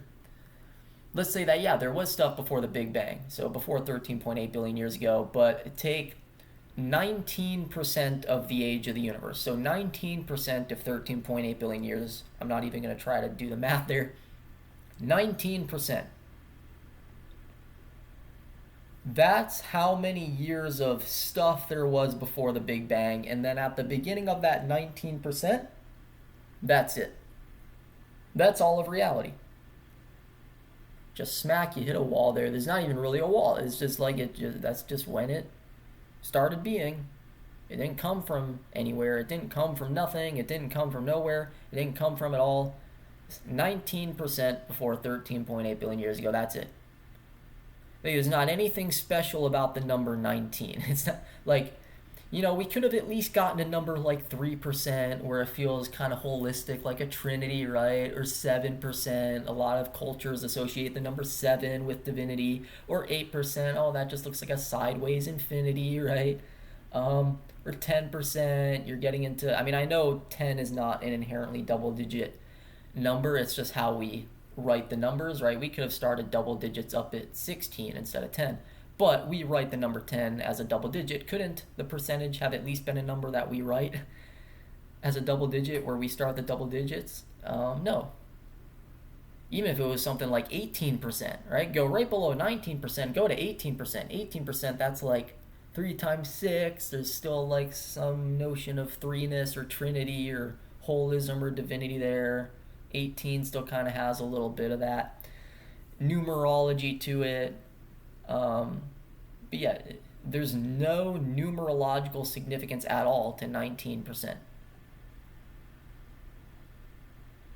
I don't believe in numerology, at least not anymore. I used to. But I'm just saying, like, picture if it was a number that had no numerological significance, just 19% before the Big Bang. That's it. Could you accept that? Part of being a serious true seeker is having it within you to accept that, if that were the case. Again, I'm not saying that's the absolute truth. I'm not saying that stuff began 19% before the Big Bang and like that's all of reality. I'm not saying that, but if it were that, could you accept it? There's the other thing too is people will typically try to do like this both sidesism as well. This is kind of a pivot to a slightly different topic. Both sidesism, where people think, truth will always be in the middle. And as I've said before, the irony is that even if truth is always in the middle, well, then you've got to now have the truth in the middle of two sides. One side being truth is always in the middle, and the other side being truth is not always in the middle. So now you've got a middle ground, the middle ground position itself. You got to be a middle ground between the middle ground position and the non-middle ground position. So ironically, even if truth is always in the middle, there's going to be cases where it is and then cases where it isn't. So that's why there's a fallacy which is literally called the middle ground fallacy. When you hear people talking, especially in politics, that's where you seem to hear it the most, at least nowadays, people will talk about both sidesism. They'll see a centrist in a political debate, they'll be like, oh, they were just doing this sort of both sidesism. Why is that a problem? Well, it's a problem because truth is not always in the middle. Even if it is always in the middle, it's not always in the middle. So to think that you're going to find the truth by always looking in the middle, that's a fallacy. So it's called the middle ground fallacy. So picture if we said, okay, the absolute truth of reality is that it just began 19% before the age of the universe. And then somebody came in and said, okay, well, yeah, I can accept that, but there's still got to be some necessary stuff, right? Some more holistic stuff, some broader stuff that doesn't sound so arbitrary. Maybe it feels a little bit more symmetrical, has a little bit more numerological significance or feel to it. And so they'll try to pull like a both sidesism there. No, picture if you couldn't. Picture if the absolute truth of reality was such that you couldn't. Picture if you could not do a 50-50 where, okay, all 50% leave room for the 19% age of things and then all 50% leave room for the more holistic stuff. You know, this is sort of like what integralists do a lot of the time. Those sort of half and half things and those kind of middle ground things. Like, oh yeah, there's truth to materialism, but then there's also truth to spiritualism. They'll kind of half and half it. Now, picture if you could not do such a half and half. Picture if you could not do that 50-50. What if you had to fully align with one of the sides? And I'm talking about either side. I'm talking about the 19% arbitrary side or the holistic side. Picture if you had to fully align with either of them. Or even stranger, picture if one side was not 50% correct, but 74.16% correct. So now we're getting arbitrary numbers even in between the arbitrary numbers. Like the 19% age is 74.16% correct. Like, what would that even mean? Doesn't matter. The point is, look at how arbitrary we're getting. Could you bring yourself to live with that if it were true?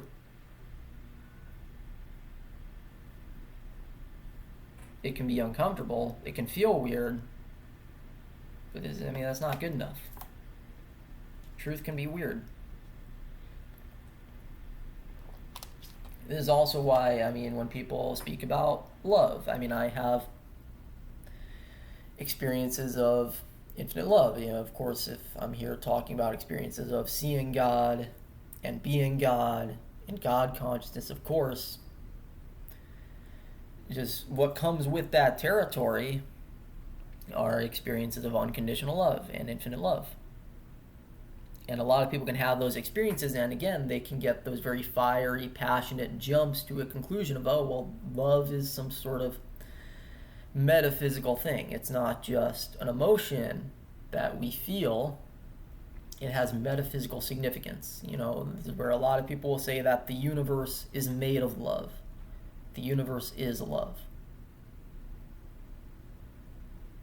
Of course, that would be beautiful. And if we found out that the universe is love, my mouth would not be agape because I already have experiences that normalize such a notion to me. So I would not be surprised if it were, because I already have direct experiences with that. But does that mean that the universe is love? No. What if the universe were not love? What if it were just a universe? I've spoken to other people, obviously I've spoken to various spiritual teachers who also have YouTube channels. I had a conversation with one a couple years ago as I was starting to go through this change. I cited them a line from this show called The Orville. I think that's what it's called. The Seth MacFarlane one. It's not that funny. I liked it more just for the philosophy. If you like philosophy, you would probably like that show. At least if you like philosophy in the same way that I do. So I actually enjoyed it more as like a philosophical take on science fiction. I did not find it that funny, even though ironically it was created by Seth MacFarlane. But I did not find the lack of comedy a problem. Right? You go and watch a sci-fi movie, if there's a lack of comedy, you don't hold that against it. You enjoy it as sci-fi instead of comedy. I enjoyed The Orville as philosophy or like philosophical science fiction instead of comedy. But anyways, there was a line in there They go to this planet where the entire population, they like believe in horoscopes and stuff. So they take birth signs very seriously, star signs very seriously. And Seth MacFarlane's character looks at their leader, and I'm going to paraphrase this, but says something along the lines of sometimes a star is just a star. Sometimes a star is just a star. I brought up that line to this spiritual teacher I was talking to. I was like, okay, yeah, sure, maybe everything's intelligently designed, maybe the universe is love, but like, what if it's not? You know, you look up at a star, you think, oh, it's made out of love, that's so beautiful, and so on. What if a star is just a star? And I'll never forget what they said to me. They said, because that'd be dumb. And that's it. That's all they said. I even waited for them to say more. I did not interrupt them. I did not immediately speak after them. I sat there in silence and waited to see if they would say more after that. And they didn't. That was all they said. It would be dumb. First of all, is dumbness some sort of objective, absolute criteria, or is it relative? It seems more likely that it's just relative, right? So why are you going to use relative criteria to immediately assert that something can't be true unless, again, like I said before, relativity and arbitrariness, you know, if that's the truth, then that's the truth. So I'm not saying that it can't be. I'm just saying, why would you immediately use that to jump to a conclusion, right? Why would you use, like why is something not true simply because you think it's dumb and that your standards dictate it to be dumb? Why do your standards have the ultimate say? That's even if dumbness is merely relative. If we now look at dumbness as, let's say it were some objective, absolute, inherent feature of reality, like let's say there was such a thing as absolute dumbness, like it's some like literal absolute thing. Even if there were absolute dumbness, why couldn't the truth be inherently dumb? I know that sounds silly to say, but why does it have to be intelligent? Why does it have to be conscious? Could it be dumb? I know that sounds silly, but again, what do you mean too weird? So first of all, it's not necessarily dumb. I mean, I told them there's beauty in that. If a star is just a star, and there's kind of just, you kind of just have to sit still with that, right? Do you not see the glimmer of beauty in that? That if a star is just a star, you know, just strip it of any of these other projections that it, you know, they're not even projections. I'm not even necessarily saying they're projections. Just strip it of any of these other traits, no matter how deep those traits are. Strip it of saying it's love and this and that and so on, or that it's intelligently designed, or that it's divine. Just like if you just strip it of that, and as a Zen master would say, just empty your cup and just look at it like the star is a star. Is there not a beauty in that stillness? Is there not a beauty in that emptiness? So even if dumbness were a disqualifier, which it's not, but even if it were, this isn't dumb at all. There is something profound about a star just being a star, and that's it. You've got that little ember floating in the stillness, floating in the emptiness, and that's it. Stripped of anything else, can you still see the beauty? That's not dumb. Even if it were dumb, okay, it doesn't mean that it's not true. So that's something where, I mean, a lot of people get into that mindset. Like, they presuppose how the truth needs to look. It needs to look not dumb. It needs to look holistic. It needs to look awakened. It needs to look immaterial rather than material. It needs to look divine rather than profane. Says who? If you take anything away from this recording, I want you to take that away from it. Can you be flexible enough and diverse enough to swallow the truth, regardless of how it looks? If you can, then that's good. And again, like I keep saying, that does not mean that you have to always be in a sort of middle ground, neutral, skeptical position. It's okay to commit to positions if and when they show themselves to be sufficiently justified, but if they don't, can you sit in this openness and this flexibility? Because here's the thing about love. It would be beautiful if the universe were made of love. But picture if it weren't. Let's be just really dark and really pessimistic for a second. Let's just say that love is just an emotion arising from a bunch of chemical, hormonal reactions. Let's say that's all it is. The first thought is, oh, well, that's not good. You're just saying love's a chemical bag of emergent properties and emotions. No. You're not looking at that the right way.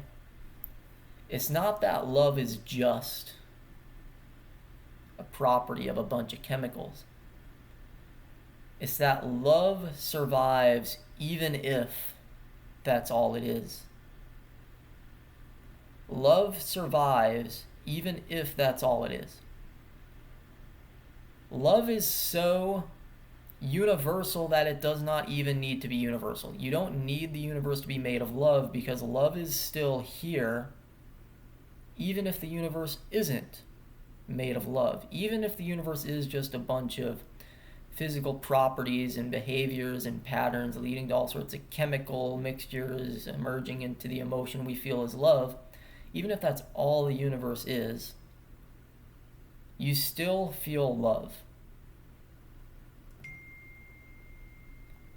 And in that love, are you not able to unconditionally embrace everything? Because lots of people have had experiences of unconditional universal love where you just love everything. I've had them.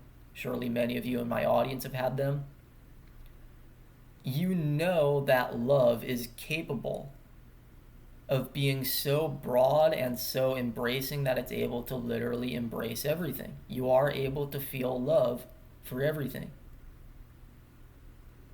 Picture if love is so powerful that it is able to be that broad and that universal and that unconditional, even if everything you're feeling is merely emerging from a chemical mixture.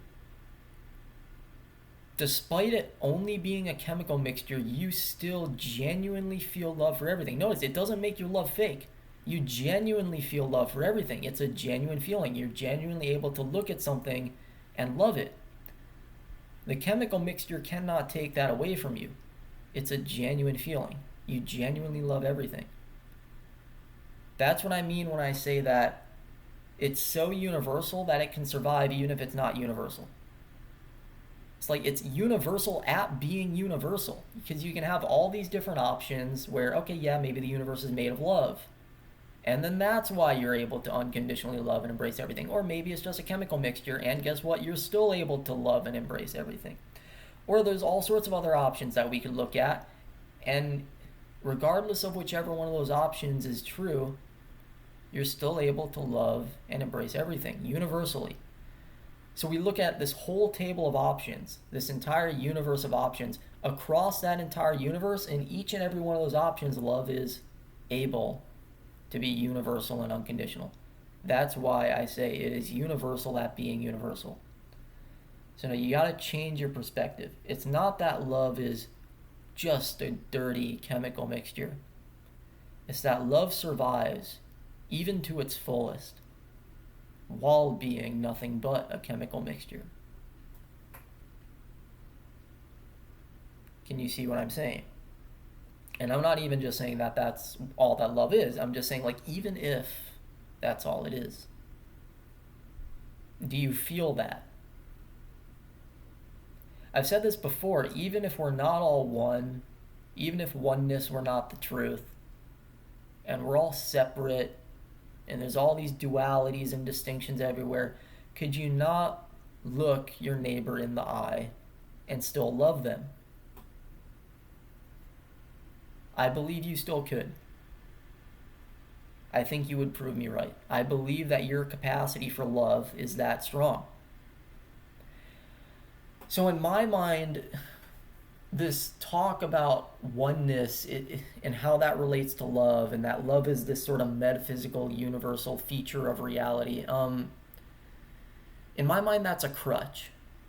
Not because it's immediately not real. Again, we could entertain that metaphysical position that that's what love is. I'm not saying that it's not. I try to be metaphysically neutral and metaphysically independent, so I'm not immediately disqualifying that.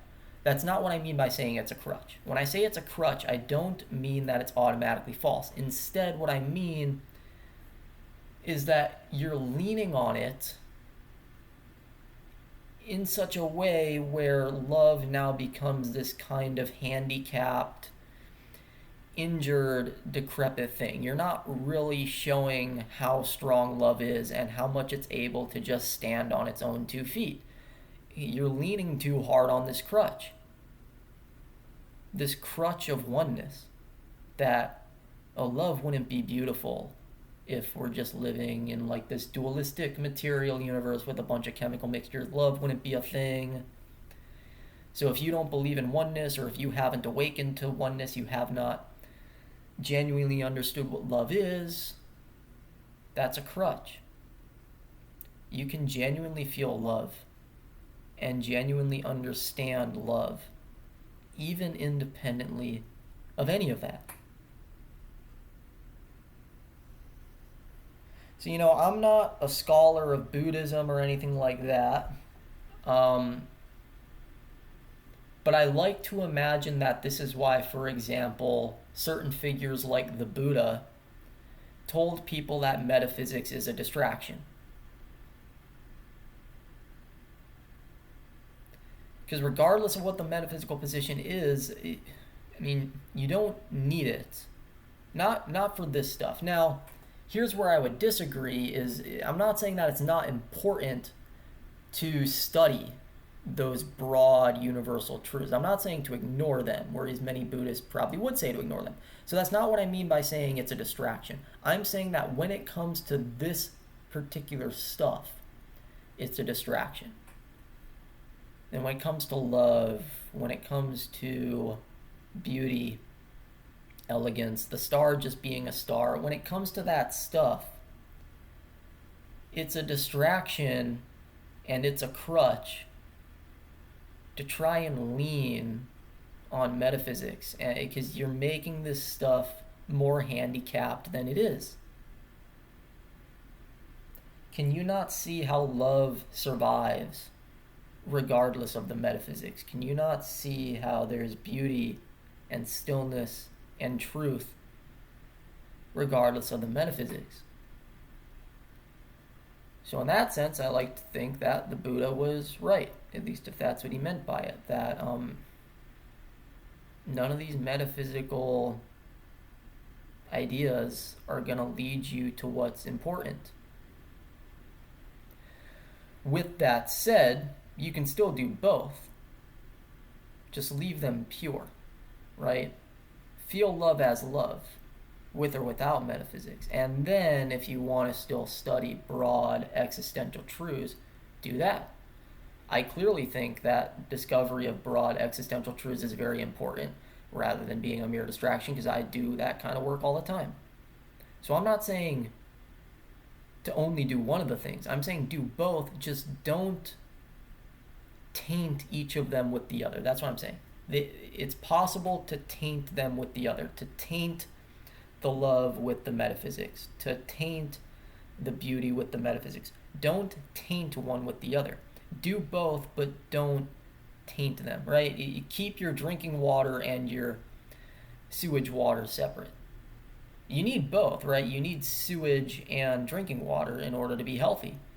If you don't have sewers, where's all your waste going to go? That becomes very unsanitary, very unhealthy. So you need sewers. You need sewage in order to be healthy, but you also need clean drinking water in order to be healthy. Do both. Both are important. Just don't throw your sewage into your drinking water. Please. Don't throw the metaphysics into love, or I guess don't throw the love into metaphysics, because then you're leaning it on that crutch. Regardless of whichever metaphysical position is true, if any of them, you can still love. So what are you so afraid of? No rhyme intended. If you can still love, what are you so afraid of? Why would you be afraid of materialism? Why would it be a problem to you, even if it were true?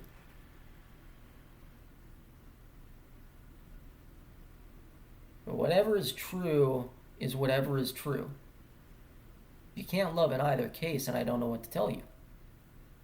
I believe you can love in either case. I believe your capacity for love is great enough to do that. And I even have personal Ethan experiences with this. We can start talking about a couple more of these experiences, since, that's kind of the joining theme or binding theme of this 3-part recording. To show that you can love regardless of what is the case. Ever since I was 13 years old, I believe, there's this girl, now a woman, who I would have experiences with. This being who basically aged with me.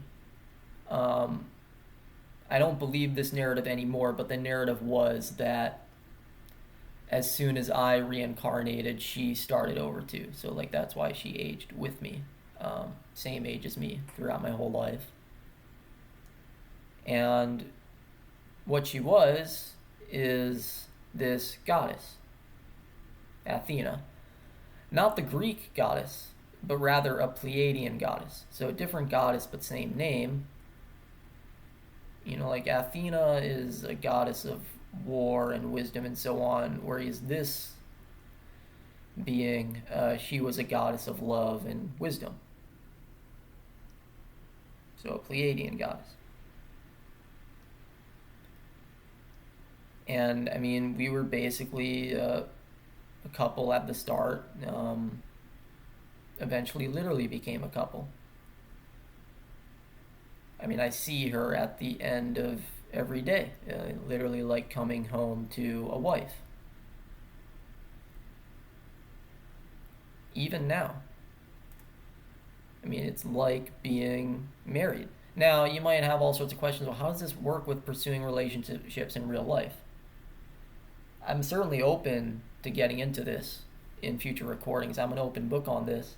It's just since it takes so long to describe those sorts of dynamics, it would add another hour to this recording. So I don't want to bog you down with that here and leave that as its own separate video topic that I can do. I still go on dates and stuff. I still try to pursue relationships. How is it that doesn't ruin any of it?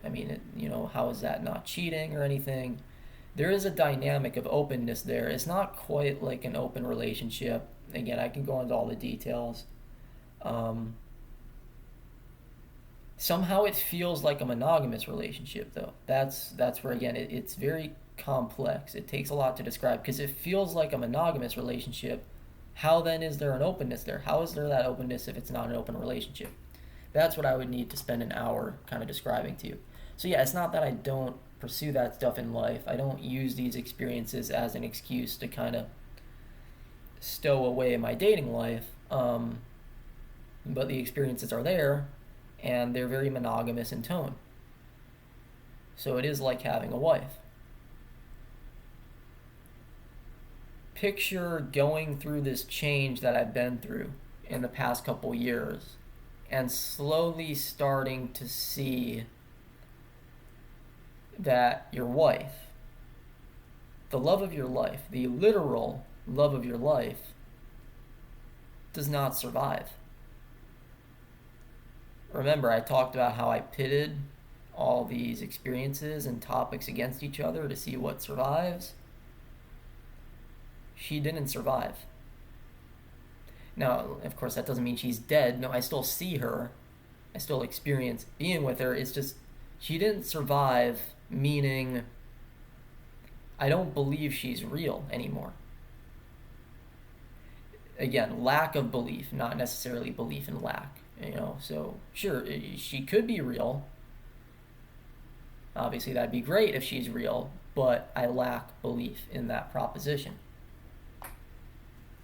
I don't think she's real. It's not that I think she isn't real, I just don't think she is. Picture how that affects you. I mean, look at there's all these stories of people who, they will lose the love of their life to something, and then oftentimes they will become a strong, outspoken advocate or activist for a cause. Like you think of all the people who lost their spouse to cancer. What do people do in a lot of cases? They immediately become an activist for cancer research. Or they lose their spouse to a shooting, a mass shooting. They immediately become an activist for gun safety. This happens a lot. You lose the love of your life to something, typically you become an activist against whatever that something was. How could you not? It's a very normal, very human, very healthy reaction. Now, of course, as you get into that activism, you want to be careful to make sure that you're doing the activism as a genuine way to try and help other people avoid going through the same rough circumstance that you went through with your spouse. So the idea is that if you lose your spouse to a mass shooting, the point of becoming an activist for gun safety is you do that because you want to protect other couples from losing their spouse in the same way, right? That's the healthy way to go about that activism, and luckily that's the way that most people do. But it is also possible where people get into the activism out of sheer pain, which is not necessarily wrong. It's understandable. I mean, you feel tons of pain when you lose a spouse, right? So of course, whatever you do next, you're going to feel a lot of pain in those actions. So I'm not necessarily saying that's wrong. It's very understandable, but you want to make sure that you're not just doing it out of pain. You want to make sure that the activism isn't just a means to fill a hole in your heart. You want to make sure that the activism is coming from a place of genuine love and a genuine desire to keep other people from experiencing what you had to experience. Yeah, you'll still feel pain, understandably. Yeah, you'll still have a hole in your heart, understandably. But you want to make sure that the activism is not coming from that hole in your heart. I have to do the same thing here. Although the irony is I'm having to do it in the opposite direction. So I literally lost the love of my life to what I'm talking about here. That I pitted this stuff against each other and wanted to see what would survive the truth. And typically when you lose a loved one to something, you become an activist against that something. I had to brace myself and swallow and breathe, and as hard as it is, continue to be an activist for the very thing that got rid of her. Think of that dilemma there. It is a moral dilemma because, you have to be an advocate for the truth, and that's what I'm doing. I'm pitting all this stuff against each other as a pure means of truth seeking. So you have to be an advocate for the truth. If you're not, that's unethical. But on the other hand, I'm being an advocate for the very thing that severed what the relationship was. And you could argue that that's also unethical. So it's a literal ethical dilemma. You have to do both. Because I not only lost the love of my life in the sense of like her dying, no, like deeper than that, Picture if you lost the love of your life in the sense that you found out they never existed to begin with. They were never even real to begin with. How would that make you feel? I have to continue to advocate for the very thing that did that to her. So I want you to picture that. Look at all these experiences I have. Seeing God eye to eye, looking him intimately in the eye, being God conscious, even having a wife. Through these experiences, look at everything I had invested in all of this. There's millions of spiritual people around the world. Obviously, some are more popular than others. I was a spiritual teacher who clearly was not popular at all, and my channel never got very big. It's still very small even now, and I'm not a spiritual teacher anymore. So there's millions of spiritual people in the world. But you look at the combination of factors that I had and still have as a spiritual person, and even now as a non-spiritual person. All the stuff that I had invested in spirituality, all these experiences I had and still have, this wife, a whole entire life, a whole entire universe in this. So if you look around at all the millions of spiritual people around the globe, and then you look at me, I was the one who had everything to lose. And in an ultimate twist of irony from the universe, I was the one who had to lose. I was the one who had to step away from spirituality, thereby losing everything. Even the love of your life, even the love of my life. So picture now that you make that much of a sacrifice in the name of just trying to be honest with yourself and truthful with yourself. You go through that, and then you look around at all the people in the world who just cannot bring themselves to change an opinion, to change their opinion, not even on a small topic. Picture how it feels to be a person like me watching those sorts of interactions happen. What would you feel? It may not be exactly what you're picturing, but you'll get close enough to understand the point.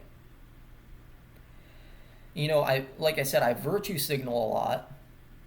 And so the point that I'm trying to make here is, if I can give up that much, arguably more than anyone will have to ever give up, at least in terms of the kind of truth-seeking that I'm talking about, I think you're capable of that same sort of transformation. I think everyone is. It's just they have to step out of their own ways. They don't have as much to lose as I did. So if I was able to do it, why can't you? But going back to the topic of love, in the end, the irony was that even amidst the sacrifice, despite that relationship and how it was being severed, still somehow, despite the severing, the relationship is exactly as it was before. It feels the exact same way. Before the change, I thought that I wasn't going to be able to genuinely love her anymore. Because, if she's not real, or at least I don't think she's real, how could you love something that might not even be real? I thought that would change. To my surprise, none of it changed. The same feelings of love are still there. I don't know how. I don't have an explanation for how, and maybe that's the beauty of it, is I don't need an explanation. Somehow the love is still there. even with that entire severing and everything going on where I don't even think she's real. How did the love survive that? I don't know. And it's not just that I don't know because there might be some hidden answer somewhere. The beauty is that there might not even be some hidden answer. It might literally just be an open question inherently. Maybe some answers are the questions themselves, in a poetic sense and in a literal sense, both. So yeah, I don't know how it survived. So I mean, on that point, you argue maybe I didn't really sacrifice anything, because if stuff just stayed the same and the love stayed fully intact, maybe I didn't really have everything to lose. Well, certainly after the fact, post-change, yeah, but pre-change, as I was about to give this stuff up, no, that was not guaranteed at all. I did have everything to lose. I still had to take the jump. I still had to take the leap. Could you then take the leap, even if you have a lot to lose, not knowing what will survive and what won't? I think you could.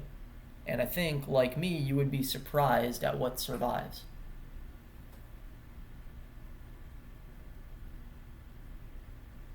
I still love her. I still love everyone.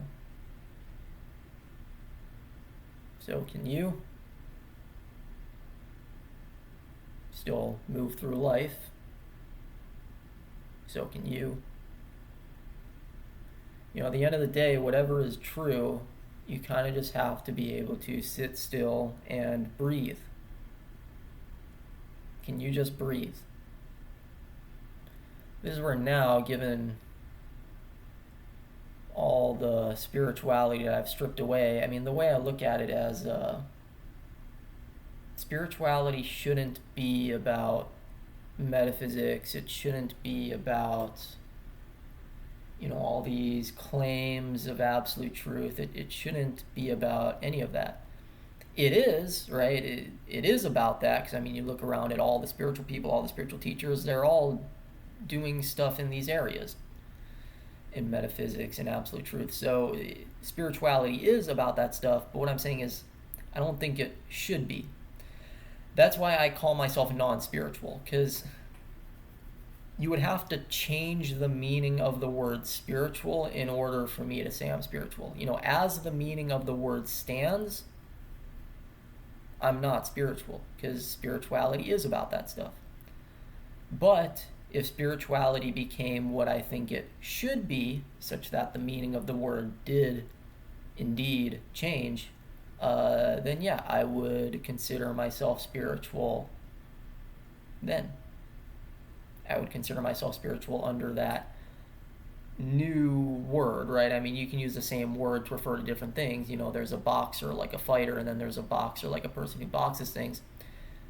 In one sense, you could say they're the same word, because, well, they're the same word, but in another sense, they're different words, because they mean different things. So, in terms of what the term spiritual means, no, I'm not spiritual. But in terms of what I think it should mean, which would be something entirely different, then yeah, I would consider myself spiritual. I think spirituality shouldn't be about all these metaphysical claims and all these ideas, jumping to conclusions and this and that. I think what spirituality is at its heart is, can you love regardless of the nature of what you're loving? Can you sit still and breathe regardless of what it is you're in? A physical universe, a mental universe, an abstract universe, an illusory universe, a simulated universe, whatever. Can you just breathe? You know, can you do that even amidst daily activities? Can washing dishes be a meditative exercise for you? As a lot of Zen masters talk about. As you're washing those dishes, can you just see what you're doing, regardless of what the dishes are? Physical, mental, abstract, illusory, simulated, otherwise. You know, I guess if you want a visual analogy, you could think of like those pictures of the sun in the various spectral portions. Can you just sit with what's there regardless of whatever it is?